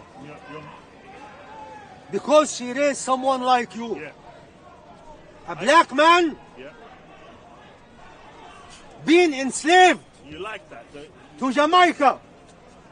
You enslave your parents and your grandparents. And they bring you here. Wind rush. You bring you here to dig the bloody underground. Yes. And they lash your parents. Yes. Huh? And they lash them. And then they give you a job to lick and they give you and suck. And when you become in pension, you retired, you don't have to work. They pay you. You still sucking and you still dropping your pants. Your mother failed to tell you there's a black man called Martin Luther King. Yes. And Malcolm X. Huh? Your mother failed. She didn't tell you Malcolm X, Malik Shahbaz, the Muslim brother. Your mother failed to tell you there's an African black man called Nelson Mandela. You mean Mrs. Windle? Huh? Mrs. Windle. Huh? You become the dirty black Piers Morgan. Can you be a bit more racist, please? The dirty black, we have Piers Morgan, the racist white. I told you love, yeah. And we have dirty black Piers Morgan. Now, do you like black people? I'm black, you son of a bitch. Why do you like black people? No, you're an Arab. I am Arab black. Arab. You're not Arab. You're not black. You're an Arab. You're a slave trader. You started the slave trade. Your granddad. Can you stop? Can you stop this now? You dirty man. For the monkeys who doesn't know, more than half of the Arabs are black. If you go to the Yemen, let's go back to the original question. The question related to whether Stuart Little, Edward Little. Do you condemn the actions of Edward Little? I condemn that is you. the question. I condemn you. I'm asking you, do you condemn you. Edward because Little? You, Wallahi al-Azim, I swear, I was looking the dictionary yesterday for a word to describe you. Yeah. And I find it, you are despicable. Oh, that's a big word. I thought. So you now. Are despicable. That's not an Arabic word. That's an English word. Haqir. Why? Who given the big platform to Hatun? Yes. Filthy, you're a Hatun supporter. Filthy like you. Filthy. Yes. Have you ever heard a Muslim insulting Jesus, peace be upon him, or Moses, or any prophet? But because you are... That is not the question. We can come to whether, Hatun promotes hate speech or not in a minute. You monkey, control. So let's go. Do you condemn Edward Little, yes or no? Monkey, please? Can you control this monkey? Can you control him? Monkey is a racist term. Can you control him? Can you control this pig? Pig. Can you control this son of a mut'a? You see? He likes it. Now he's Shia. personal with Shia, ex-Shia. the mothers, yeah? He knows. Ex-Shia, Jeremy. See, now he's Jeremy is an ex-Shia. son of a I don't want to be a Shia. I don't want to be a Sunni. But I don't want to be a Muslim. I don't want to support Hamas. He was. Do you support Hamas? He was 40 years son of a mut'a and came here and become Christian and adopted him. I didn't become Christian. The English people adopt him. Do you support Hamas? Do you know something, Omar? In a moment, if we don't make progress, I'm going to go and engage with Bob, and I can ask Bob the same. I'm giving you the opportunity as a well-known and respected Muslim. We came here. This is the Let me done. Let me done.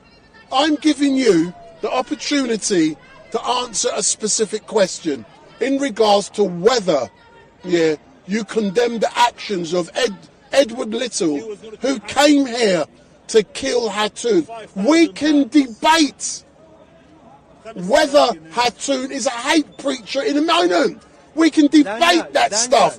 Do you condemn his actions? Yes or no? If you can't control this monkey, I will engage with you. I don't want to be interrupted. Honestly. So answer the question. Do you condemn the actions of Edward Little? Yes or no? I am not. You talk to me and you tell me I am social media. You are social disease. You are not social media. You are bloody social disease. What social media? You coward. You don't, instead of saving your black brother and sister life, do you condemn the Hatun? No, you're monkey. No. You care first about your people. You don't promote Hatun. You see, when we talk about gays, you say this is free speech. When we talk about transformer, no freedom. When we talk about Jews, no freedom. When we talk about insulting 2 billion, there's freedom. Why? Because we, the only honorable people in this face of the earth. We are the Muslim, the only honorable people in the face of the earth. Let's assume, based upon your answers to me, you do not condemn the actions of Edward Little. Let's move on to the second point. Do you believe in corporal punishment for those convicted of terrorism? Yes or no? What is terrorism? What is terrorism? What's terrorism? The youth. What is terrorism? 17,000 dead in Palestine. That's a separate. 57. We can. Listen, ya Khan, listen. See, the problem with you don't listen. No, Omar, listen to me. Omar, Uncle Omar. If you said to me you agreed with corporal punishment for terrorism, that leads into the next question about what's happening in Israel. What's happening in Palestine. Because you can argue the actions of those in Israel is terrorism. You don't bloody listen. That's your problem. You want me to implement Islam in Britain? I want to what? To implement Sharia. Let's go back to the question. You want me to implement Let's Sharia go back to the question. Do you support capital punishment specifically for terrorism? Yes or no? Ya Khanzir, what is terrorism? He's calling you a pig in Arabic. What is terrorism? You can call me a donkey, I don't care. What is terrorism? Describe to me what's terrorism.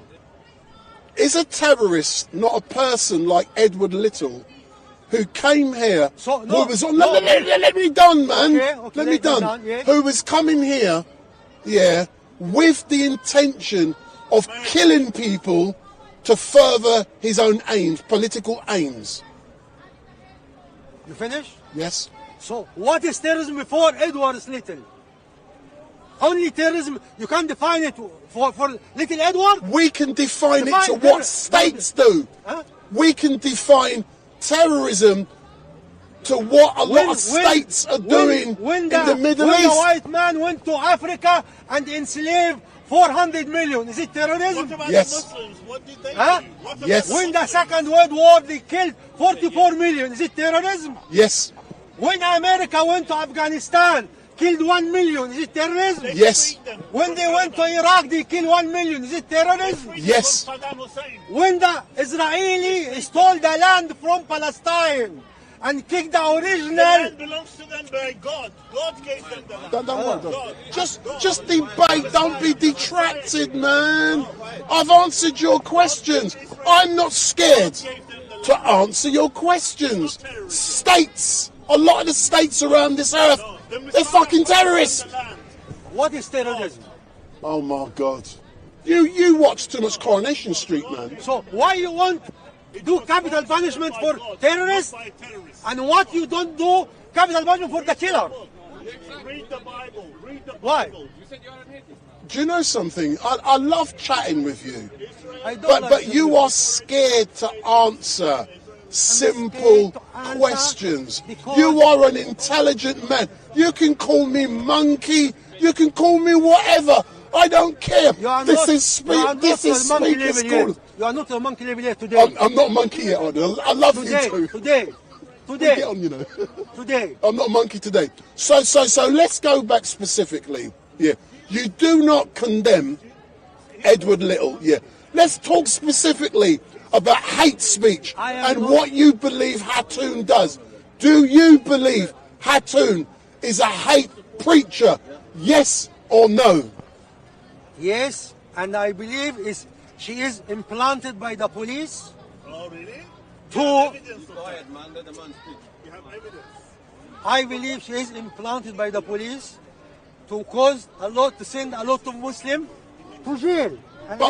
But where is the line between hate speech and freedom of speech? Where is that line? The same line when I spoke about one transporter, yes, and I've been arrested from home.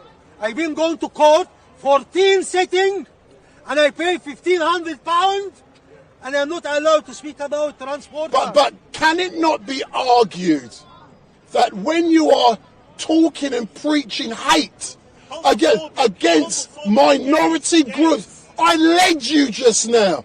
Can it not be argued that what you are saying is hate speech because it's homophobic? You've just dug a grave for yourself. And when you talk about this, anyway, when you insult Islam 24/7, is not hate. This is love. This is croissant and coffee. No, and let's talk about insults. Let's talk about insults, yeah. What insults? No. Can I be honest, yeah? A lot of things Hatun doesn't say, I don't agree with it. I don't agree with it. You khanzir, you are a pig. If But you let me don't finish. agree, But hold why on. you record them every week? No, but this, Why you record them every week? let me justify it because I love you. Justify? This is Speaker's Corner. You are a At coward. Speaker's Corner, you have the right to freedom of speech. You have the right, just like you call me a monkey. I don't care. You can call me a monkey. I'm describing you. Because I'm this not is. insulting you. I am You are describing insulted. you. I am describing you are trying You to behave like a insult me. monkey. I'm That's not it. insulted by you, and you can say whatever you want because this is Speaker's Corner. When Hatun comes here, from what I can understand and what I see over the years, she's carrying out a critical analysis of what she believes is right. I may not disagree, but I am reporting a fact. Is there is free speech here? Guana, talk your talk. Is there free speech here? Yeah, Guana, I love you too. Is there is free speech here? Yes, it's free speech. Speak against Jews now. You coward! You monkey! Speak against the Jews! Hold on. Speak against Jews! When I come to Speaker's Corner, against Jews. no, hold on, you're not listening. I am Semite. If I take anti-Semite, I'm anti myself. Anti-Omar, yes? But Omar, Speak against the Jews, you coward! But Omar, I do not come here to speak against people. I report a fact. Free speech. Yeah, but people can say what they want. Why don't speak against Jews? No, you but coward. no, it's coward. not me. It's not me. Why? People can Coward. come here and talk what they can talk their talk. I am going to teach you a lesson. Yeah, go on, teach the me a difference lesson. between me and Talk you, a lesson. You are a dog. I live in Britain. You are a dog. When the British give you a piece of meat, you shut up. I am a Muslim. I will never. Muslim. Are you saying he's a monkey? No, leave him. Don't touch me. Don't touch me. Why touch me? Why touch me? Why touch me? Why touch me? Why touch me? Why touch me? Why touch me? I can call anybody anything I want. The difference between... Can I come in there? The difference I allow you to speak because the more you speak, the more you expose yourself. Speak. Let me finish. The difference between me and you are bloody African enslaved to West India. They bring you here to dig the underground and become slave. They give you a little piece of meat and you are a dog. I live here and I will never allow the British to kill my brother and sister in any part of in the world. I will speak. Yes, this is the difference between you and you trying to shut me because you are a filthy black and Piers Morgan. You are the new version of black Piers Morgan. We got white Piers Morgan and black Piers Morgan. I am going to speak. See, the great thing about Speaker's Corner, yes, and the great thing about what we are doing, people may not realise it. Me and Omar engage regularly, and I respect Omar.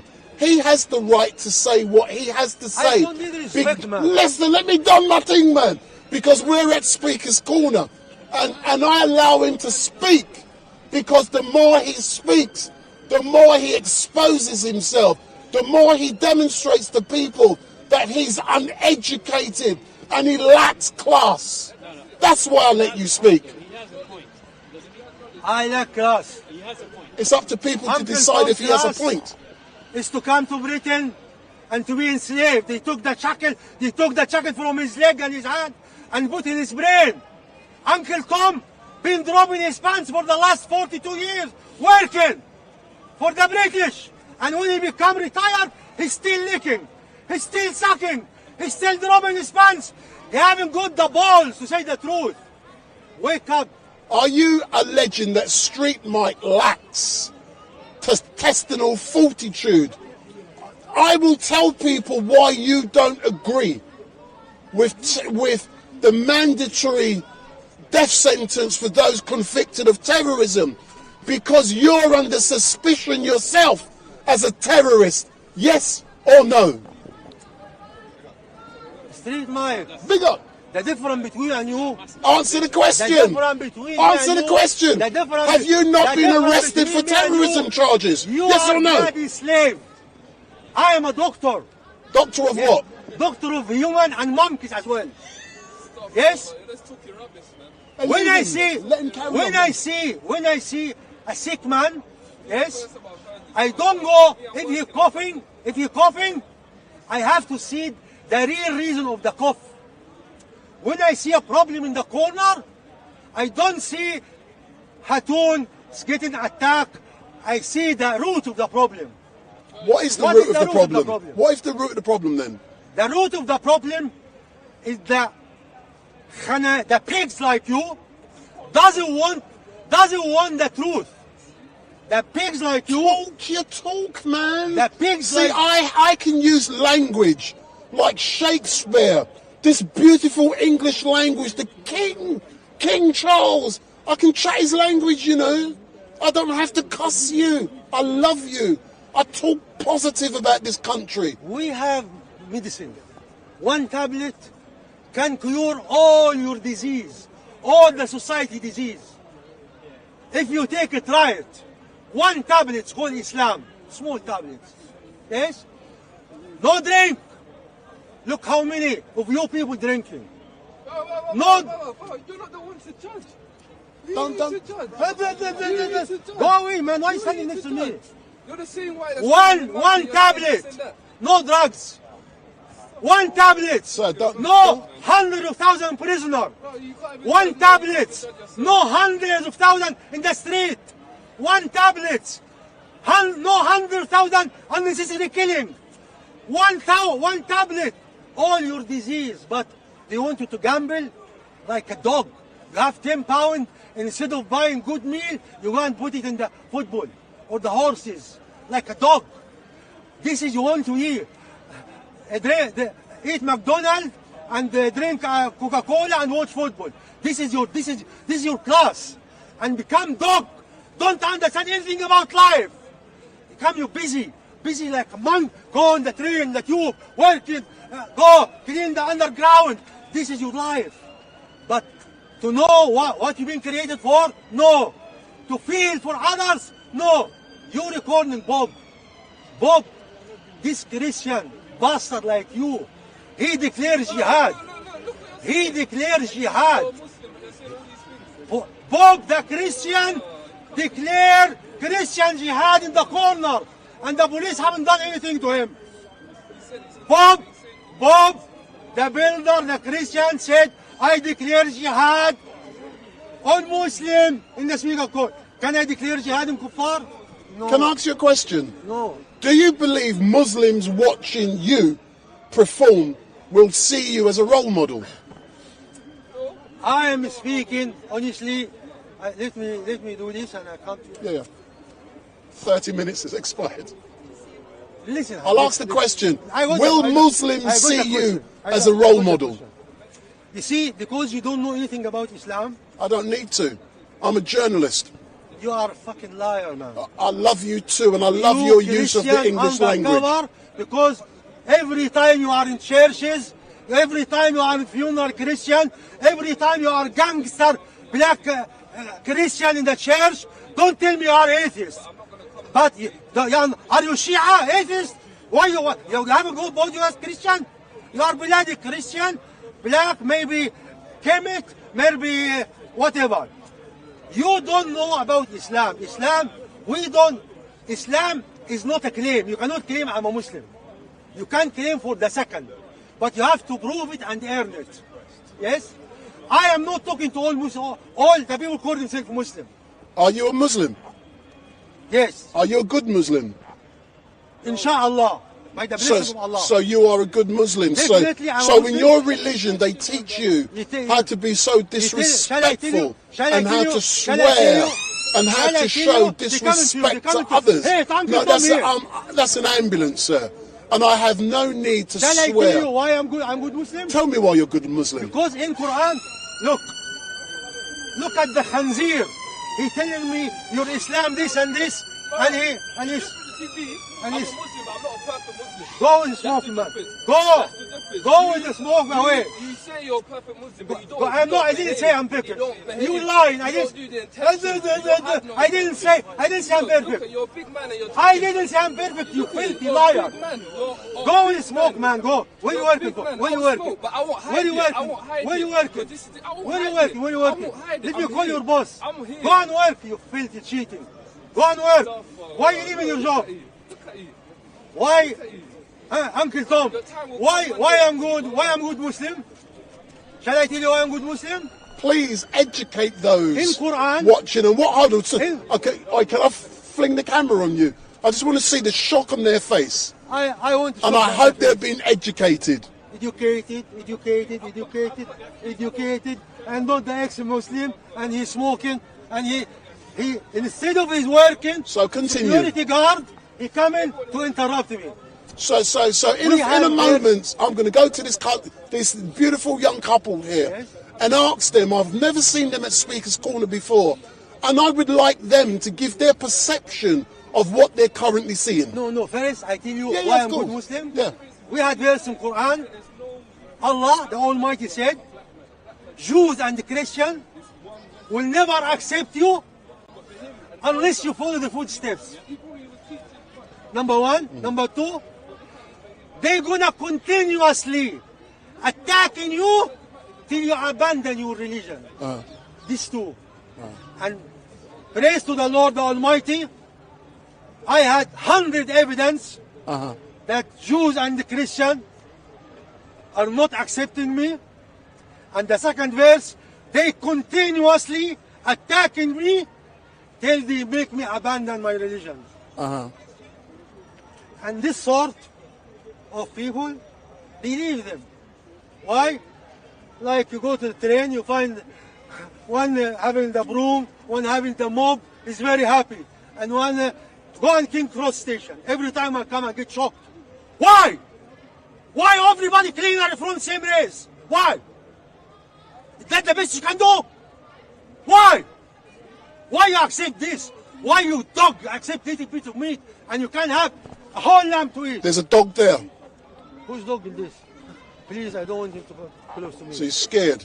I'm not scared, you filthy. In Islam, a dog is not allowed to touch a Muslim because there's so many explanations for that. But the dog being there may be an indication that you're not a Muslim, but continue. No, if he attack me, I'm not Muslim. And if he attack me, I'm going to smash his hand because I have to defend myself. Huh? See? So, before you defend a single person, if you have honorability 1%, you should have speak about 17,000 killed in Palestine last 2 months. If you have 1% honorability, 57,000 dead, 16,000 of them children. Can I comment? If you I've commented on that already. What I believe is what is going on is wrong. And it should never have happened. Yeah, and I'm disgusted at what I'm seeing going on in Palestine. I'm also disgusted at what Israel has been doing. And I believe that their Prime Minister, when this is all over, he is going to be in trouble. Can I ask you a question? Can I just go to them because they're going to leave? Thank you. Can I just ask you? Yeah, I'll be quick here. You've been observing for 10, 15, 20 minutes. What is your perception on what, and I'm trying to be devil's advocate, you know, what's your perception? And can I just put this microphone on you, just to get good sound? Yeah. Just clip it on you, yeah? Thank you, sir. What's your perception of what you've been seeing and hearing? I feel that the way... Hold on. Hold on, I can hear everything you're saying. Okay, go on, sir. Back to the question of you asking him, does he feel like he's a Muslim, a proper Muslim, you know? The way I feel he's treating his fellow follower over there, you know, he's calling him a pig for what he's doing, you know, because he smokes or because of this, you know. I feel like you shouldn't really, you know what I mean, like, you're part of the same group. People have faults, like he says. I'm not a perfect Muslim, but he is a Muslim. I feel like you should respect him for what he's doing. He's on a path of getting better for himself. If he smokes, he smokes. If he drinks, he drinks. But, you know, you're part of a community. And I feel like he's just, you know, he's having a go at everyone. He's having a go at everyone, no matter if they're part of his religion or not. Have you been educated in regards to today, or have you been entertained? How have you perceived this interaction today? I mean, it's been interesting. Is this your first time at Speaker's Corner? It is. So you see, this is what happens. This is a location where you can have disagreements. It can cost me. Yeah. I don't cost people in general. I don't. That's just me. But I have no problem with Omar cussing me. But one question I would like to ask the young lady: have you enjoyed today? Been more entertainment than. You've been entertained. Rather than educational, yeah. Yeah. No, some people are educated, others are entertained. Why was you entertained? Give me some examples of why you got entertained. I'm not sure. Oh, no, that's no problem. Are you off to Winter Wonderland? No, we've got a flight to catch. You got a flight to catch? Where are you going? We live in Ireland. Oh, you live in Ireland? So what are you doing here in London today? Just came for the weekend. Oh, dirty weekend? No. Why you don't learn from the decent Irish? Hold on, all Irish are decent. Why you don't learn from the decent Irish? Look at the Irish Prime Minister, what he said about Palestine. Huh? You filthy British. Do you know something? Why you don't one feel thing like I the love. Irish are oppressed, the most sensitive people in Europe? Do you know why something? One thing I love. No. One thing I love. I'm going to answer your question. One thing I love about the Irish people is that. Shut up. Let me talk. I have to finish. My Irish man We love the Irish. And remember Sultan Abdul Majid, when he saved the Irish at the potato famine. And the Irish are one of the most honorable people in Europe.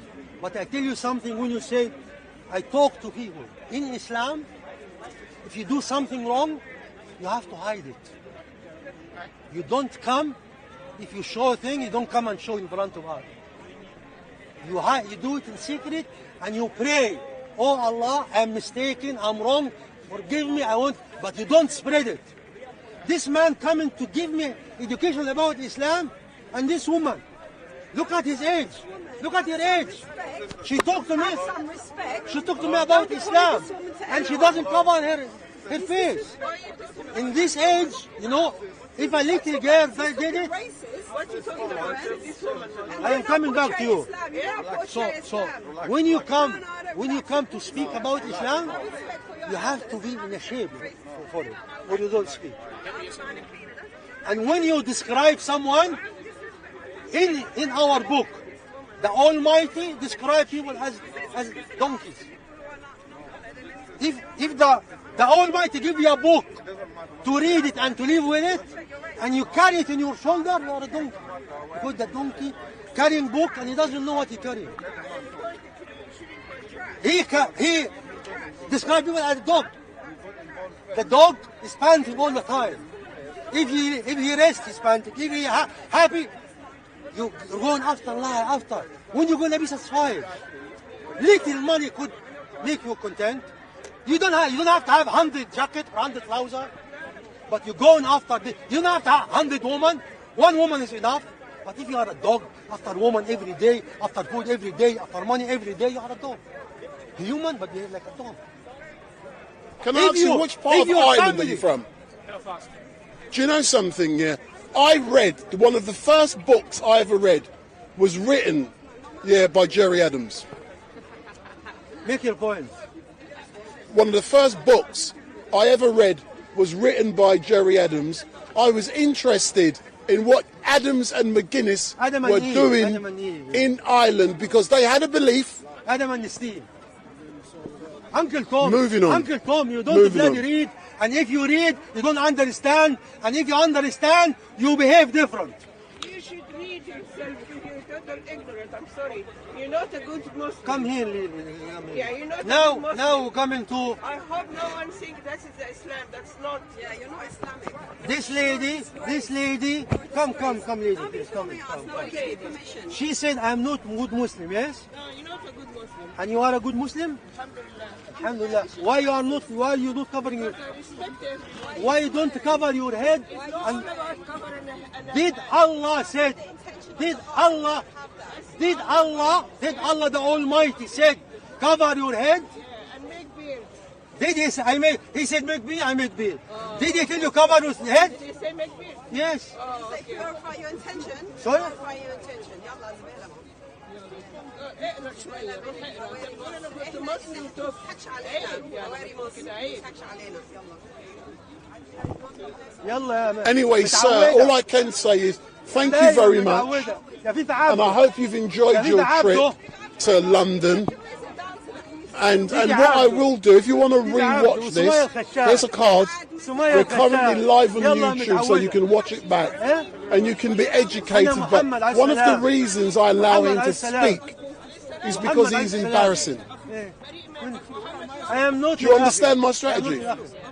He's educating people in the wrong way. I don't want to talk to your client. What did I say? What did I say? Huh? What did I say? You think I'm sitting here? Huh? Because you donkey, you think I'm sitting here? I don't know. Huh?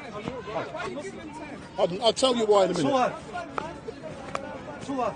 I sitting here and I know a lot what the people saying. I hear what you're saying. Thanks a lot, yeah. Sir.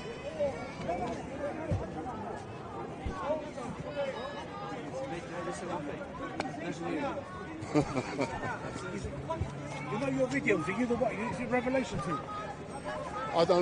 I'm my own, sir. Somebody's put this nice thing in the beginning of them. I don't know what Revelation is.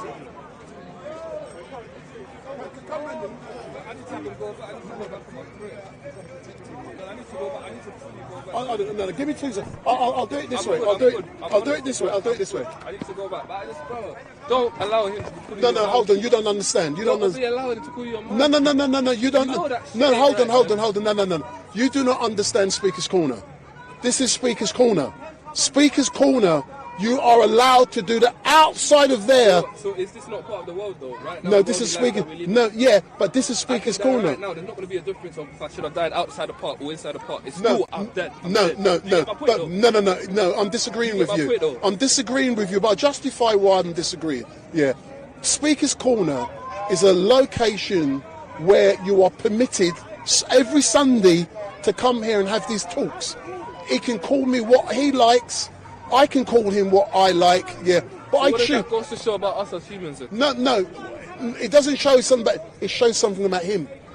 A lot of us though. Is the Uncle Tom comment? Have you ever read the book Uncle Tom's Cabin? If you read that book, you'll realise that guy is a literary hero. It's not even an insult.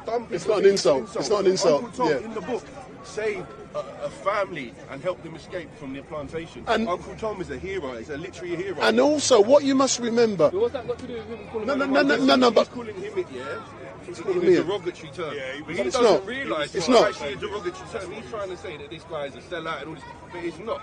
If you read Uncle Tom Cabin, the book is what he called the guy Uncle Tom. If you read the book, you realise Uncle Tom was a hero. It's not even derogatory. But also, what I'm doing, by giving him a platform, I'm exposing him. People can see what he really is. That's what you got to see. A lot of the stuff he's saying is bullshit.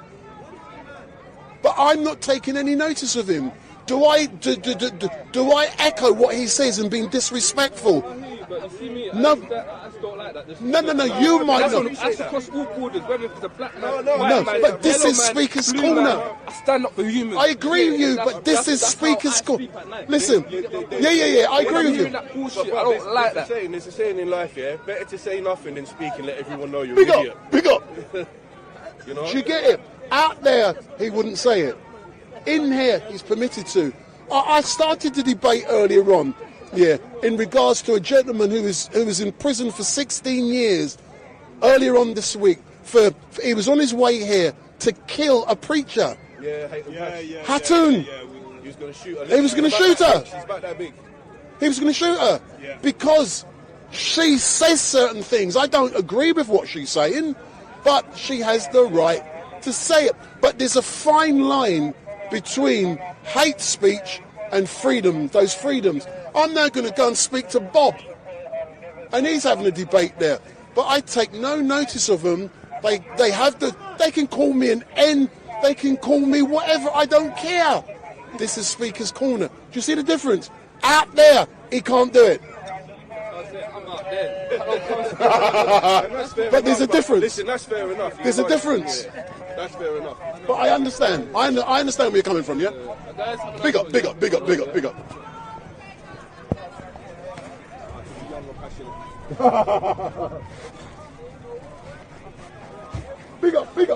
Excuse me.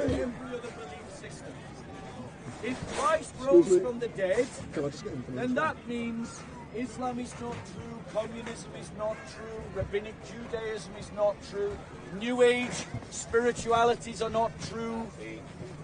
If Jesus Christ didn't rise from the dead, then I'm wasting my time. And so for me, the question about how do we know what is true is centered on, did Jesus Christ rise from the dead? Which has a preliminary question, did Jesus die on the cross? And with that one question, did Jesus die on the cross? Me and you can find out which religion is true, Islam or Christianity. So now let me pose to you this question. According to, let me ask you this one question, and I will let you answer without interruption. According to Isnad science, can you trust a hadith that comes from someone you know is a liar? Okay. I will answer this. But respect my answer. Of course. I'm not learned about this kind of stuff. So if I talk out of ignorance, I'm not honest with you. So you can better ask that question to Muhammad Hijab or another. He runs away from me. He runs away from me. But look, the reason I ask you certain questions is because I always see you be very or act very rational, empirical. Because it's an irony for me because a lot of atheists are using the same method to destroy religion. That's why Nietzsche came. He destroyed Christianity because of these rational methods, way of thinking. So for me, you're a contradiction. You know what I mean? If we talk from a philosophical way, because on the one hand, you are Christian, you are theistic, you are intuitive, but on the other hand, you use always rational arguments, empirical arguments. You know what I mean? Okay, can I reply? Yes. So, ladies and gentlemen, you all heard my question. What was my question? Can you trust someone, according to ISNAD science, who is known to have lied? And what was my answer? And you didn't answer that question. No. What was my answer? You talked about me and about me being a contradiction with rational. I know you will. You didn't answer. You will clip You with said, my brother. I like you so much. You said, I don't know. I can ask Mohammed Hijab. I said Adnan Rashid. Yes. Right, now let me. Wait. Go on, I said I don't know because I don't have knowledge about it. All right, well, think I logically. will not talk about Let me tell you your deal. knowledge. But I am Let me tell I'm you your interested in you. I want to understand your psyche. Right, let me tell you your deal. No, I want to understand your psyche. Brother, right. Let me talk. Let's have a conversation. Wait. I'll let you. Let me speak, and then you can ask a question. Why did I ask that question? Here's why. According to the Quran, Allah deceived the world into thinking something that we know was false, according to the Quran, to be true. That is, that Jesus Christ died on a cross. Allah made it appear to them in that way. But according to ISNAD science, if someone is a known liar, you can't trust their hadith. The Quran describes itself as a hadith, and its ISNAD chain is Allah, the angel Gabriel, Muhammad, and then the scribes. But the first person in that ISNAD chain is known to be a liar. Let's stand this way, brother. Right? So my point to you is... I don't know about this. We need to verify. We need to verify first. Right, so now we ask you the next question. I want to understand something about you. Yeah. Because you act like you're an orthodox, you're very conservative, very religious, conservative. But I know a lot of people in practice, they are liberal. So my question to you is, are you married? Do you have children? Okay. Because a lot of, this is my problem with a lot of people in the West. They talk about Christianity and Christianity is dying and we are getting replaced. But if you look at their way of living, very liberal. No children. They are drinking, using drugs. Allow me to reply. There are contradictions. This is my only question. Wait. Are you married? Right. So, ladies and gentlemen. And are you a real Christian? Ladies and gentlemen. You understand now where I'm going to? Can I answer you? So, ladies and gentlemen. Culture. What are ladies you and really gentlemen. representing? Ladies and gentlemen. Let's be clear. As a speaker at Speaker's Corner, I am under no obligation to divulge personal facts. But you understand Let me finish. You asked a question. You understand You ask a question. Let me answer. Ladies and gentlemen, as a Christian, I reject liberal culture. I reject liberal culture of individualism. I reject liberal culture of getting wasted on a Friday night and getting drunk and sleeping around and having sex. And notice my brothers and sisters are all saying amen. As a Christian, okay, I've just got to raise my voice. No, ladies and gentlemen, do you want me to answer the question? Yes. Does that require him to be quiet? Yes. So, ladies and gentlemen, to finish answering the question, the question he asked, ladies and gentlemen, is that as a Christian, I reject the liberal hedonistic culture of the West. As a Christian, we believe that you build society by building healthy and strong families. Those families, you don't build your life, ladies and gentlemen, around pleasure. You build your life around virtue and around the abstinence from vice. That's what, as Christians, we believe and practice. Furthermore, ladies and gentlemen, in the Christian worldview, it is completely acceptable to be unmarried, and that is Christian, not liberal. Amen.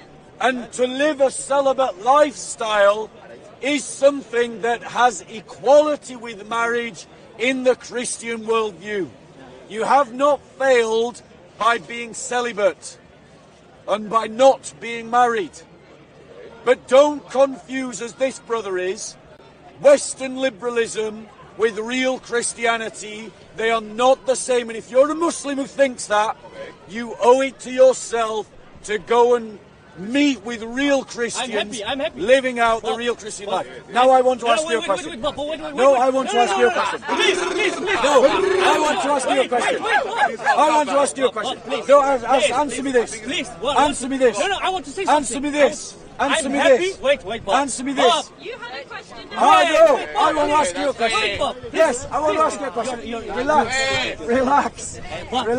So here's my question. I swear I like you. I like you too. But let me talk. Right, we'll get in touch. Listen, wait. Let me ask you a question. I'm happy Where- Christians where say in the I don't Quran- like liberalism. Good. Because of a lot of Christians, sadly, a lot of Christians, I'm sorry, a lot of Christians, they talk about Jesus and Muslims and like Douglas Murray, but they are liberal. For those of you who are watching, my name is Wendell Daniel and welcome to let's work StreetMic. If this is together. the first Create time strong, you've seen conservative StreetMic, culture. make sure you hit that subscribe button Let's be clear. and make sure Let me you deal with switch this on your question. notification Should bell. Christians And the work with person Muslims chatting to at the build a moment, that's conservative Bob the society? Builder. Let That's me address Bob. that question. That's Bob. Let And in me a minute, address I'm that going to question. interview him Let me about address Hatun that Tash. question. So Well, let go of my hand.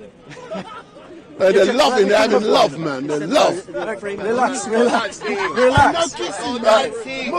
think, honestly, I think I'm 2 steps away from getting a smacker on the lips here. Me too. So, ladies and gentlemen, The love's real. I know, but let's be clear. Why can't Christians work with Muslims? Why? Because Muslims are not working for the same thing as Christians. Like what? Muslims are working for Sharia law. And in Sharia law, we Christians will be second-class citizens. In Sharia law, slavery will be brought back. In Sharia law, polygamy will be practiced. In Sharia law, abortion will be permissible. In Sharia law, divorce will be permissible. In Sharia law, you can secretly marry other women without telling your first wife. All of these, in Sharia law, marrying children will be legal. In Sharia law, killing people who become Christians will be legal. We Christians cannot get into bed with Sharia law. We Christians are working for the kingdom of God. We Christians are seeking to establish the kingdom of God. And in the kingdom of God, there are no caliphs. There are no polygamous marriages. There are no divorces. There are no abortions. There are no secret marriages. There are no child marriages. There are no slaves. There are no taking of slaves. There are no religious wars of jihad. And so Christians are working for something different to Muslims. We're not on the same page. We're not fighting for the same things. You're like BBC, man. That's almost Muslim this, Muslim that. I didn't say Muslims. I feel better by myself. I feel better. Now I've got a question. According to your Quran, I understand. According to your Quran, it's good for the audience. According to your Quran, Let's be real, my brother. show me in the We need to have a Quran. conservative Show me in the Quran. Answer this question. Answer this question. According to the Quran, Allah deceives people. If Allah deceives people, how can you trust that Allah is not deceiving you? Okay, I will answer the question. Go on. I need to verify. I don't know. Do you want me to show you? I need to verify. Shall I show you? I don't know, and I don't know for what purpose, you know? Because, for example, if I if I know you have a problem with this guy, yes? Yeah. To achieve peace between you. Shall we stand here so these people can talk? Brother, it's all right. Relax. Stand here. And maybe I can say a lie for your own benefit, so Yeah. you stay brothers together. You know. So I don't know what is the exegesis, what is the reason, but my question for you, my brother. Yeah. Pragmatically, yeah. Because talking if it's a question, you must listen to the answer. Yes, of course. You want to talk? You want to talk? No, Okay. but listen to the answer. No. This is my way of talking. I forget. Right. So, ladies and gentlemen, wait. While you think, let me just We state. need to be pragmatic. Because screaming, yelling, it's nice, it's entertaining. Yeah, you can find a hadith as It's well. nice, entertaining. Not a lot of people will listen. Yeah. But how can we create real progress? How can we replace a culture that's sickening the British So people? let me answer that question. Because you cannot do it. on Let me your answer own. that question. You see, Christianity is. Let me answer that question. Christianity is philosophy. What's your now. name, bro? It's like What's your name, bro? The concept of Heidegger. What's your name, bro? My name's Bob. Right, Bob. Bob, let me answer the question. Right? What He is that said, question? how can we make progress against a culture that's destroying us? I'll tell you what you can do. You can seek first the kingdom of God and his righteousness. We Christians are committed to the establishment of the kingdom of God on earth. I want to be clear. The establishment of this kingdom of God on earth is not in some future life. It's in this life, in our politics, in our economics, in our culture, and in our history. We've got to establish the kingdom of God through our efforts. And our efforts mean that we must work against the liberal culture of divorce, the liberal culture of hedonism, the liberal culture of polytheism, the liberal culture of celebrating all religions, the liberal culture of individual autonomous agency, the liberal culture of divorce, the liberal culture of abortion. And we must build something better. But notice, ladies and gentlemen, I have presented an argument that Allah can't be trusted because Allah is a deceiver. Allah lied to people, Allah claims to be a deceiver, and Allah deceived.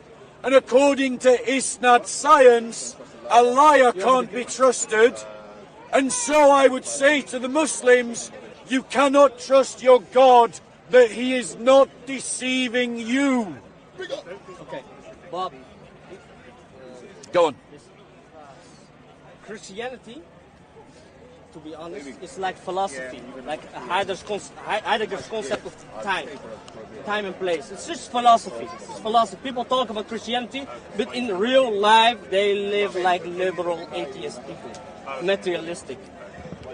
When you look at the Muslim community, strong family values. We look after our elderly. We create families. We are marrying. We have strong communities. You don't see this at the. You don't see these values. In the Christian communities. You know what I mean? So, to be honest, a lot of Christians here yelling and saying Muslims this and Christianity is the truth. But if you look at their way of life, it's like liberals. They're not really religious in deeds. You know what I mean? So Christianity is dead. It is dead. No, but like Nietzsche said, it is dead. Let me reply to that. Wait. Christianity is dead. The only strong pool of vitality is Islam. Okay, let me reply to that. So let's incorporate Islam in the Western, brother. Let me reply to that. Western soul. In the Western okay, let me reply spirit. to that. So the argument is the argument that's been presented, brothers and sisters. The argument that's been presented is that Christianity is dead and only Islam can save the West, and he's walked away, which is a shame. Even though he doesn't know what I'm going to say. Let's be clear. Our choice when we think about liberalism and Islam is between one degenerate civilization and another degenerate civilization. I agree with him, liberalism is degenerate. And for the reasons that I've already mentioned, we should reject liberalism. But how do we get any better if we embrace Islam that's also degenerate? A religion that wants to bring back slavery, a religion that wants to allow child marriage, a religion that permits divorce, a religion that permits polygamy, a religion that permits secret marriages, a religion that permits the murdering of those who embrace Christ. We're just replacing one degenerate liberal system with another degenerate Islamic system. That makes sense. I want to say to you Christians who compromise with liberal culture, shame on you for not having the confidence or the courage to embrace Christianity in its fullness. The Christian way of life is a complete way of life. It's a system of values. It's a system of ethics. It's a system of doctrine. It has customs, it has culture, it has an identity, and we should live it out fully, even if the liberal world doesn't like that, even if the liberal world is against us. As Christians, we should seek to establish the kingdom of God in the real world. And that means that we are against both the liberal culture and the Islamic culture, because from our perspective they are both just as bad. And I leave again the question that the Muslim couldn't answer. Here's what Allah says in his Quran. Surah 16, Ayah 93. If Allah had so willed, he could make you all one people. But he leads astray whomever he pleases. So he deceives and he leads people astray. If Allah is admitting that he lied and that he leads people astray, my question to you Muslims is, how do you know Allah isn't lying to you? Now, how do you know in another 1400 years he isn't going to send another prophet and say, actually, I only made it appear that Muhammad was a final prophet?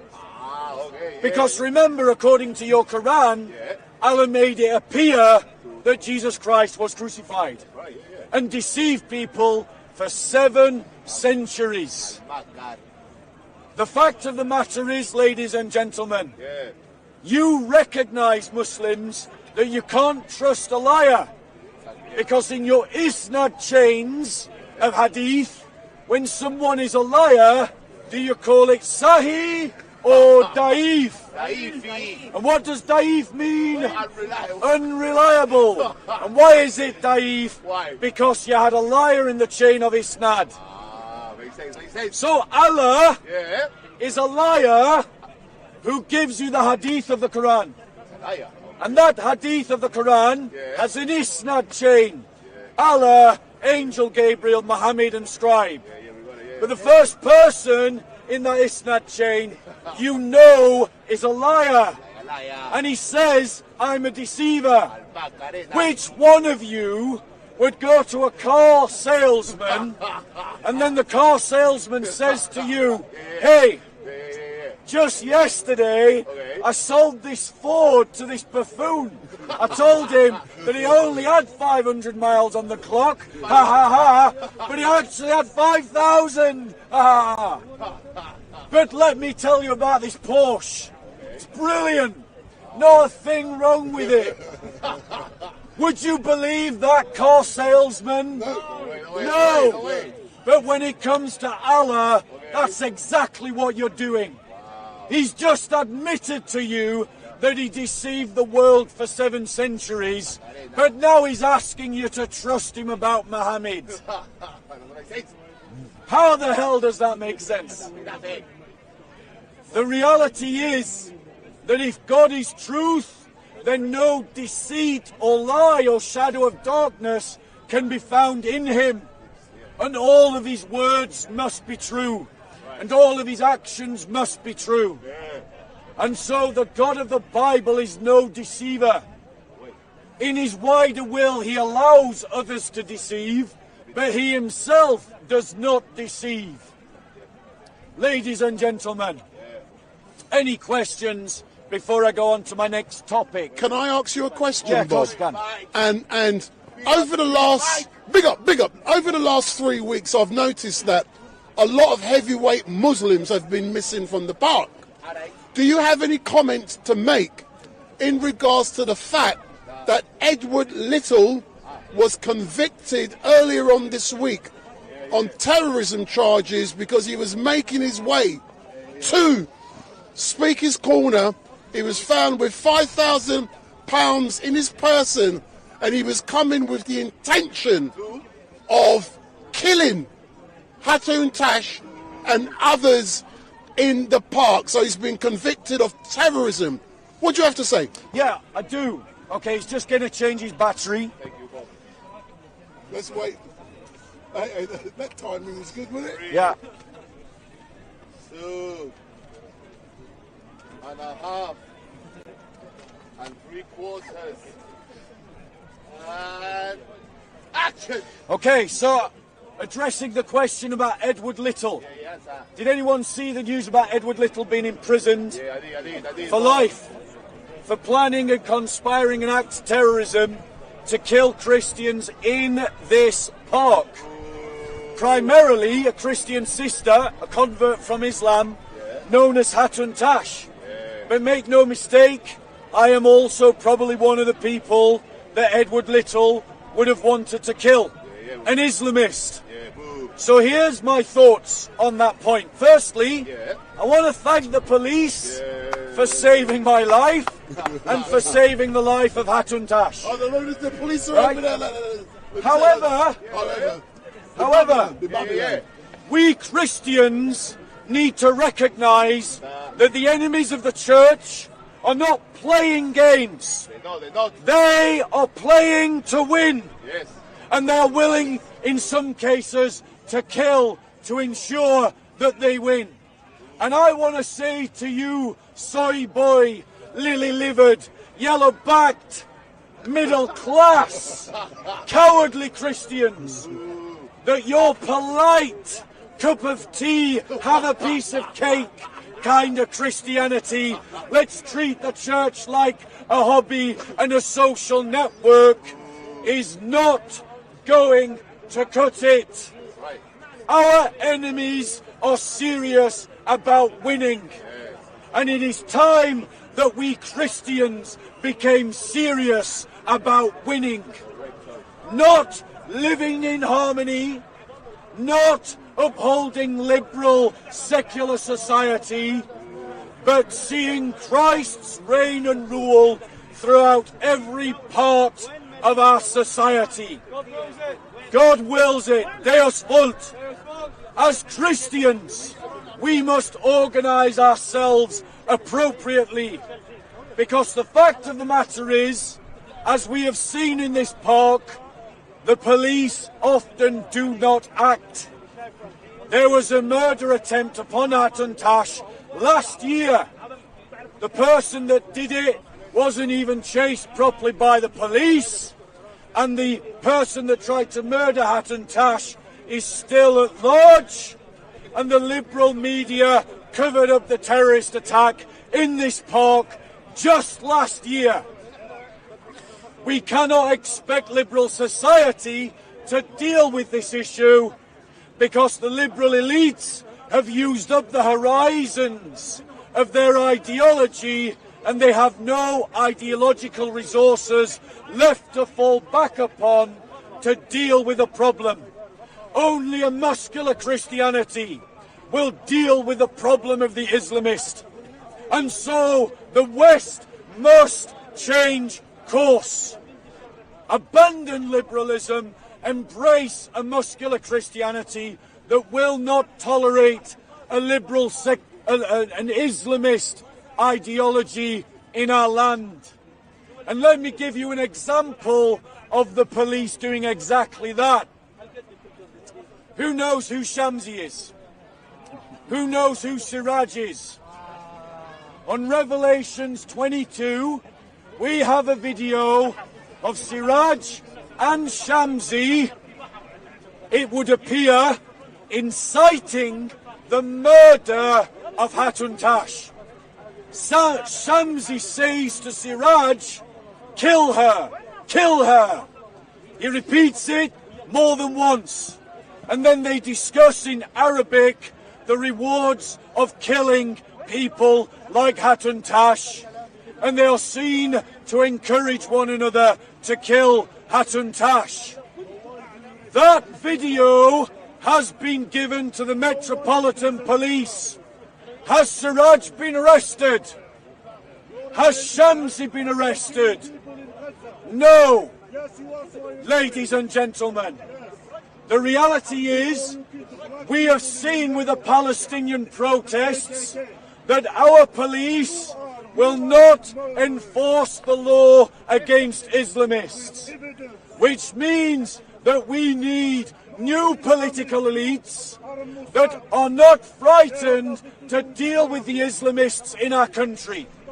Let's be clear, the United Kingdom and Western Europe does not need bitter, ungrateful, aggravating, aggressive Muslims. Those Muslims need us. And we need a government that will be willing to kick them all out and deport them and deal with them legally unless they integrate. And that's what I have to say about the Edward Little question. Any other questions, ladies and gentlemen? Go on. Where do you stand on between like Calvinism and Arminianism?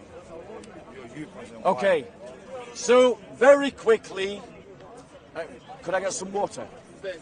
Where?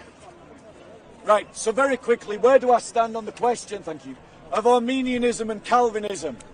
So very quickly, for those of you that may not be familiar with the terms, Calvinism believes in the idea of predestination, and Arminianism believes, don't bring him in, he's just a heckler, and Arminianism that believes in the idea of free will.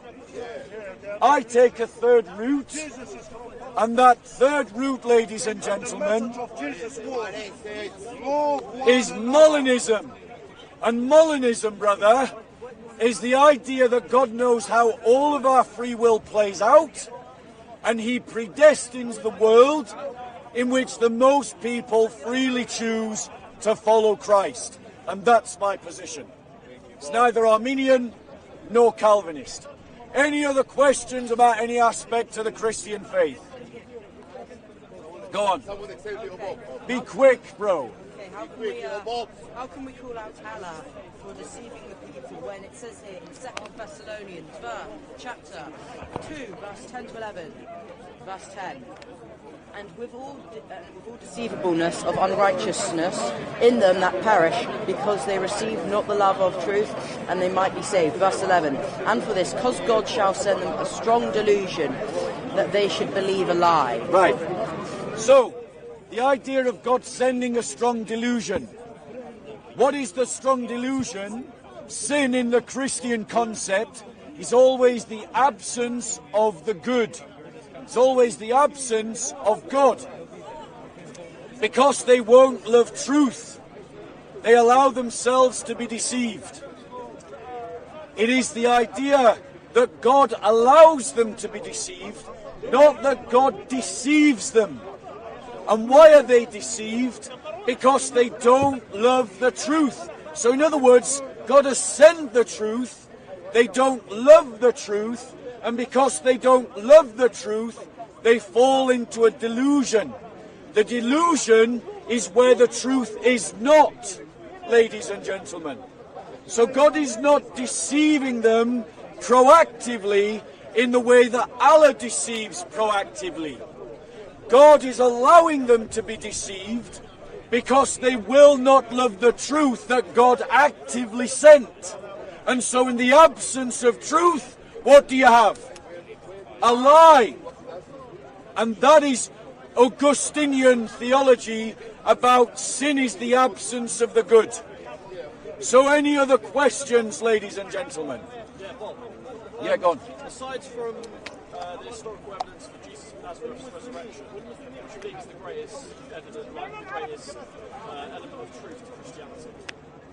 So beyond, ladies and gentlemen, the greatest proof for Jesus's, for the proof of the Christian faith outside of the resurrection is the church and the work of the church. And the fact that the church is embodying and fulfilling the very prophecies of the Old Testament. The Gentiles are going to Jerusalem and offering up prayers and thanksgiving to the God of Abraham, Isaac and Jacob. Just as Isaiah prophesied that because of the church, the nations are coming to the worship of the God of Abraham, Isaac and Jacob, just as the prophets prophesied that because of the church, the works of God are being performed across the world. And I would say that this is the greatest proof to the Christian faith, the fulfillment of prophecy in the church by the fruits and works of the Spirit after the resurrection. Any other questions about any aspect of the Christian faith? Okay. So here's the thing. This is a thing Siraj told me 2 weeks ago about how he showed Jesus lied, therefore he's a sinner. Mark 15, I think it was verse 34, and Matthew 27, Jesus says, Eli, Eli, sabachthani, my God, why have you forsaken me? But yet in John 16, verse 32, he says that when the disciples will run away, i.e. when he gets crucified and is arrested, the Father will not leave him, will still be with him. But he says he's forsaken him. How do you square that? Right. So the problem with all of these prima facie contradictions that Muslims use is that they don't allow the humanity of the texts or of the persons in the texts. Our Lord cried out, Eli, Eli, lama sabachthani, my God, why have you forsaken me? This is not saying in some way that the Father and the Son became separated. That's not what the scriptures teach. It's not what Jesus was teaching. Christ was crying out in human agony. That's it. He's just making out a cry in human agony, but in his cry of human agony, he's referencing a psalm. And that Psalm 22 prophesies the crucifixion. It talks about someone having his hands and his feet pierced and his robes divided. That was before crucifixion was invented. The Psalms of David are from around 1000 AD, but crucifixion is from around 600 AD. So there's a gap of hundreds of years between the prophecy of the crucifixion being invented, and the one being crucified. But the problem, little Bob, with you constantly repeating the Islamic arguments is that they assume that all the verses must be understood in a very literal, flat way, rather than allowing for the real humanity of the moment or the real humanity of the persons in the text to whom it was concerned. And Christ was truly human. Any other questions about the Christian faith? Or I'm going to do a topic. I'll let someone else ask a question, little Bob. Any questions about any aspect of Christianity? Our beliefs, our traditions, our customs? Going once? Going twice? All those people who were born before Christ, okay? Are they not saved? Okay. Am I clear? Yeah. So, what about the people before Christ? Very quickly, Christians believe that those who were born before Christ their souls were kept in Hades. When Christ died, his soul descended to Hades and preached the gospel. And so the souls before Christ are saved by Christ, and those after Christ are saved by Christ. Christ is the only Saviour, both for those before Christ and for those after Christ. Okay, ladies and gentlemen, I'm going to go on and teach a topic. So, you've always got questions, little Bob. So there'll always be time for another question. However, ladies and gentlemen, I want to talk through an apparent contradiction in the Bible. A prima facie contradiction. So, little Bob, this is right up your street. Okay, so in Mark chapter 2, verse 28, Jesus is recorded as having said these words. Have you never read what David did when he was in need, and and his companions became hungry, how he entered the house of God in the time of Abiathar the high priest? Everyone say, Abiathar! Abiathar! Abiathar! Abiathar! Right, so Jesus said, Abiathar is the high priest. Now, just a quick Bible quiz. Does anyone know which part of the Old Testament that's talking about? Exodus. No. It's in 1 Samuel chapter 21. Let's read carefully. Then David came to Nob, to Amhilek the priest. Everybody say Amhilek. Amhilek. Everybody say Abiathar. Abiathar. Are those the same names? No. That's a contradiction, right? That's a contradiction, Bob. That sounds like a contradiction. So for those of you who are watching, please note that this live stream ends at 4 p.m. At 4 p.m. I'm shutting down and gone. So I'm ending at 4 p.m. as publicised. So we will be back next Sunday from about 2 to 4 p.m. So I finish at 4 p.m. every week. At 11 o'clock next week, I will be live streaming from St Michael's Church for a carol service. Take a guess. For this point on Christmas Eve. Right. So we are finished at 4 p.m. today.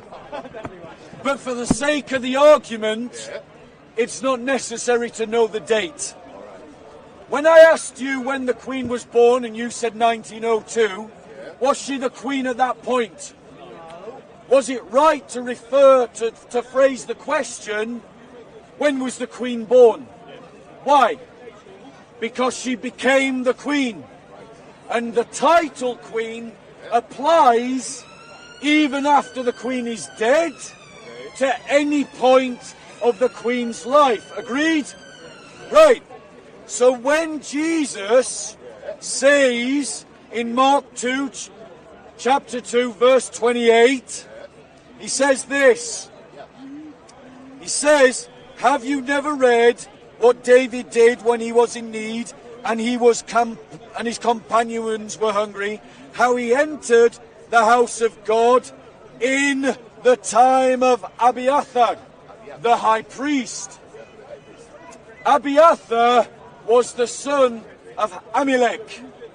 Abiathar was alive at the time that David went to Amilek and entered into the house of God. I may have to pause for a second because of the siren.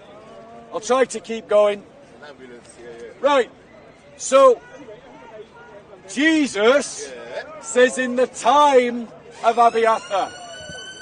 He doesn't say that David went to Abiathar. All he does is say that he entered the house of God and took bread for his companions who were hungry. He doesn't say that he went to Abiathar. He just said in the time of Abiathar, the high priest. Let me show you that the Bible permits this usage of high priest to people who aren't high priest.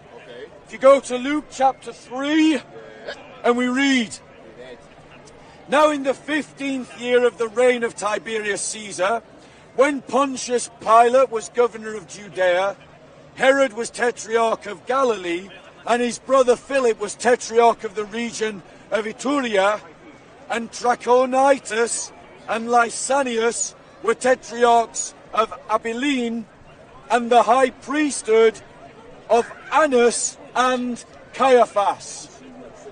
Annas and Caiaphas. How many high priests can there be? One.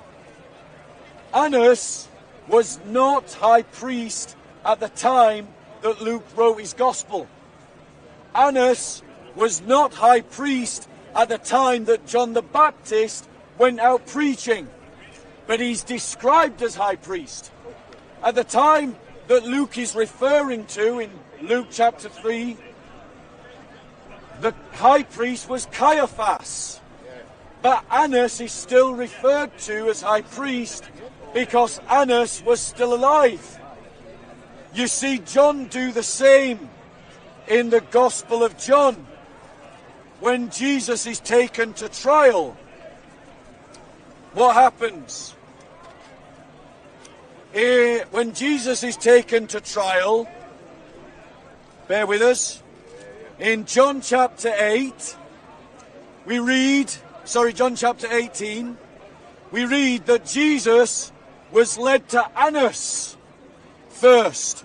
And Annas is described as high priest in verse 15 and described again as high priest in verse 16. But at this point, Annas is not the high priest.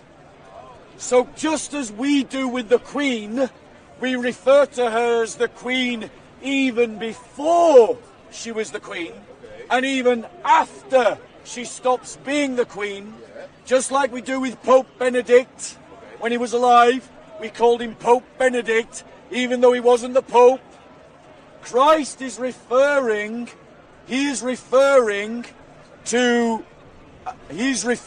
to Abiathar as high priest, even though he wasn't high priest at the time. But why would Christ reference Abiathar and not Amalek? Why?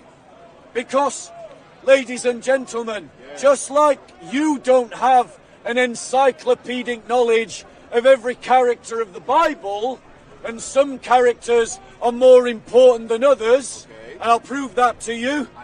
Put your hand up if you know who Moses is. Keep your hand up if you know who Moses' father is. But they're both referenced in the Bible. They're both named in the Bible, but you know who Moses is, but you don't know who Moses' father is. Abiathar was the high priest at the time of David that was known commonly to the common man. He was like Moses in that sense. But Amalek was not known.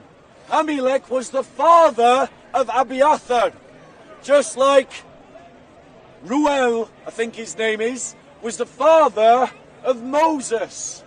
But you didn't know, and I might have got it wrong, that Ruel was the father of Moses, just like people at the time of Jesus didn't know that Amalek was the high priest at the time of David. It wasn't popularly known.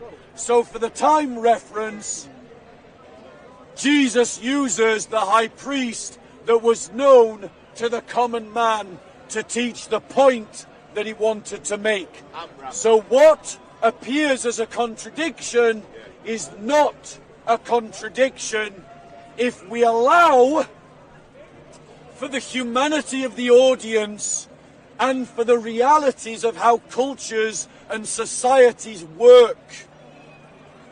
And that is an important lesson in apologetics. If you want to be good at apologetics, have an understanding, an emotional intelligence about how societies work, how cultures work and about the humanity of the moment. Because often what appears as contradictions in the Bible are not contradictions in the Bible at all, as I've hopefully just demonstrated. Any other question? Any questions, ladies and gentlemen? Let someone else go first, little Bob. Any questions about any aspect of the Christian faith? Well, why did John send the two people to confirm that Jesus was the Messiah whilst he was in prison? Right. So remember, at Jesus' baptism, before John the Baptist goes to prison, he says, "This is the one that I was telling you to expect, the one whose laces I am not worthy to untie." So how, if John recognizes that Jesus is the Messiah, does he later send disciples to go and ask of Jesus? Why? Because, ladies and gentlemen, again, emotional intelligence. We all can have our moments of doubt. John wasn't perfect. He was a human being. And there were lots of expectations that at the coming of the Messiah, he would overthrow the Romans and establish the rule of God. But think about where John is when he sends his disciples. He's in prison. Do you think he's happy? Do you think he might have suffered from depression? Do you think in those moments of depression and despair, he might have had a moment of doubt where he needed to reaffirm, sorry, whatever I've dropped, can I pick back up? Did I drop that or you, bro? What? Okay. Right, so ladies and gentlemen, John in the prison had doubts because he was in a prison cell, and trust me, they're not modern prisons, right? He was suffering from depression, and in the moment of his depression, he had a moment of doubt, and he needed to reaffirm what he knew to be true. And he wanted to hear again from the lips of the man himself. And that's why he sent out his disciples to inquire. Again, it's about remembering the realities of the people in the story. Remembering the realities of the context in which the story occurs and allowing for the humanity of the characters in the story. And when you do that, 9 times out of 10, all the apparent prima facie contradictions disappear. That's right, oh, well done, we'll see that. Any other questions? Go on, little Bob. Finally, okay, so It's like, do you know, it's a sudden sense of relief. It's like Sheldon, you know, like, I've got to do it. Go on, little Bob. Go on, little Bob. I saw recently you had an R.L. Songbird on your live stream. Yeah. Yes, basically, he's an anti-nominalist. I wanted to ask him, I'm getting interested into a pro-nominalist from a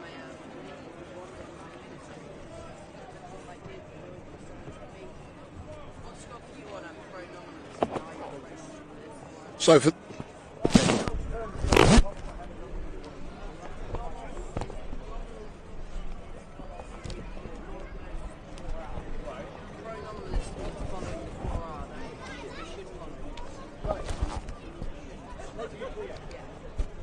for those of you who are watching, we're going to be coming to an end of this live stream in a few moments. As you know, when I say 4 p.m, I mean 4 p.m.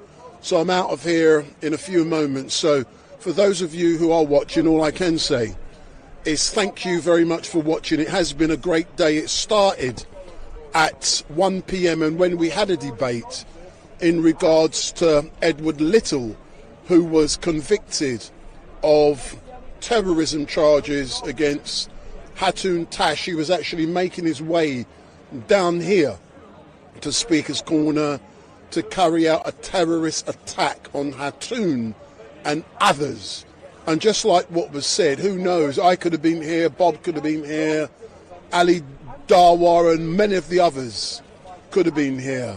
But the police done a great job and they apprehended Edward Little, and he has been sentenced to a minimum of 16 years in prison, and he's been given a life sentence. And what we also did today was have a debate about capital punishment and if that should be imposed specifically for those who have been convicted of terrorism and offences. And IC3, those of you who know him, argued that he would not like to see capital punishment reintroduced because it would see a disproportionate number of black people being hung. And I argued that I would like to see capital punishment brought back because it would be a deterrent.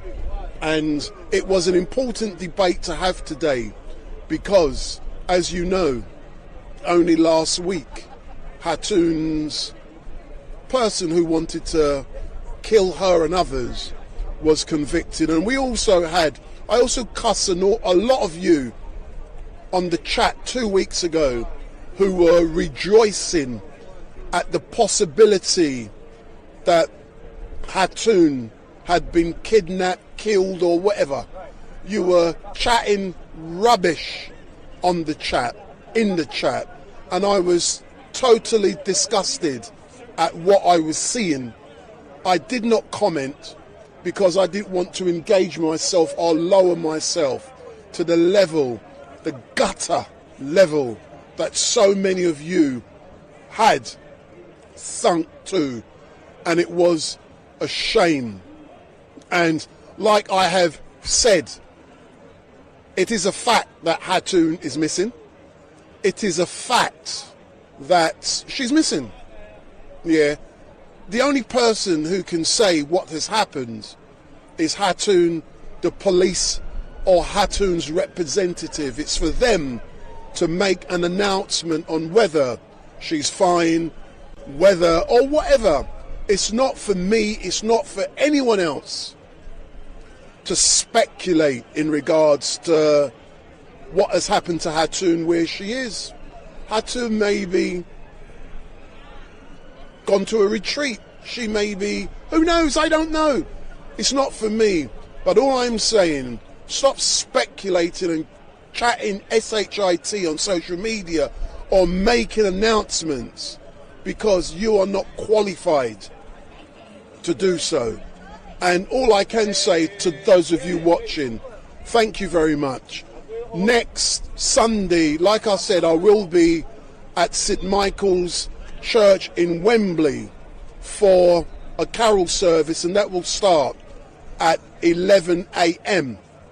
And when I finish, I will come straight to Speaker's Corner. So I will be advertising that next Sunday, which is Christmas Eve, we will be here at 2 o'clock.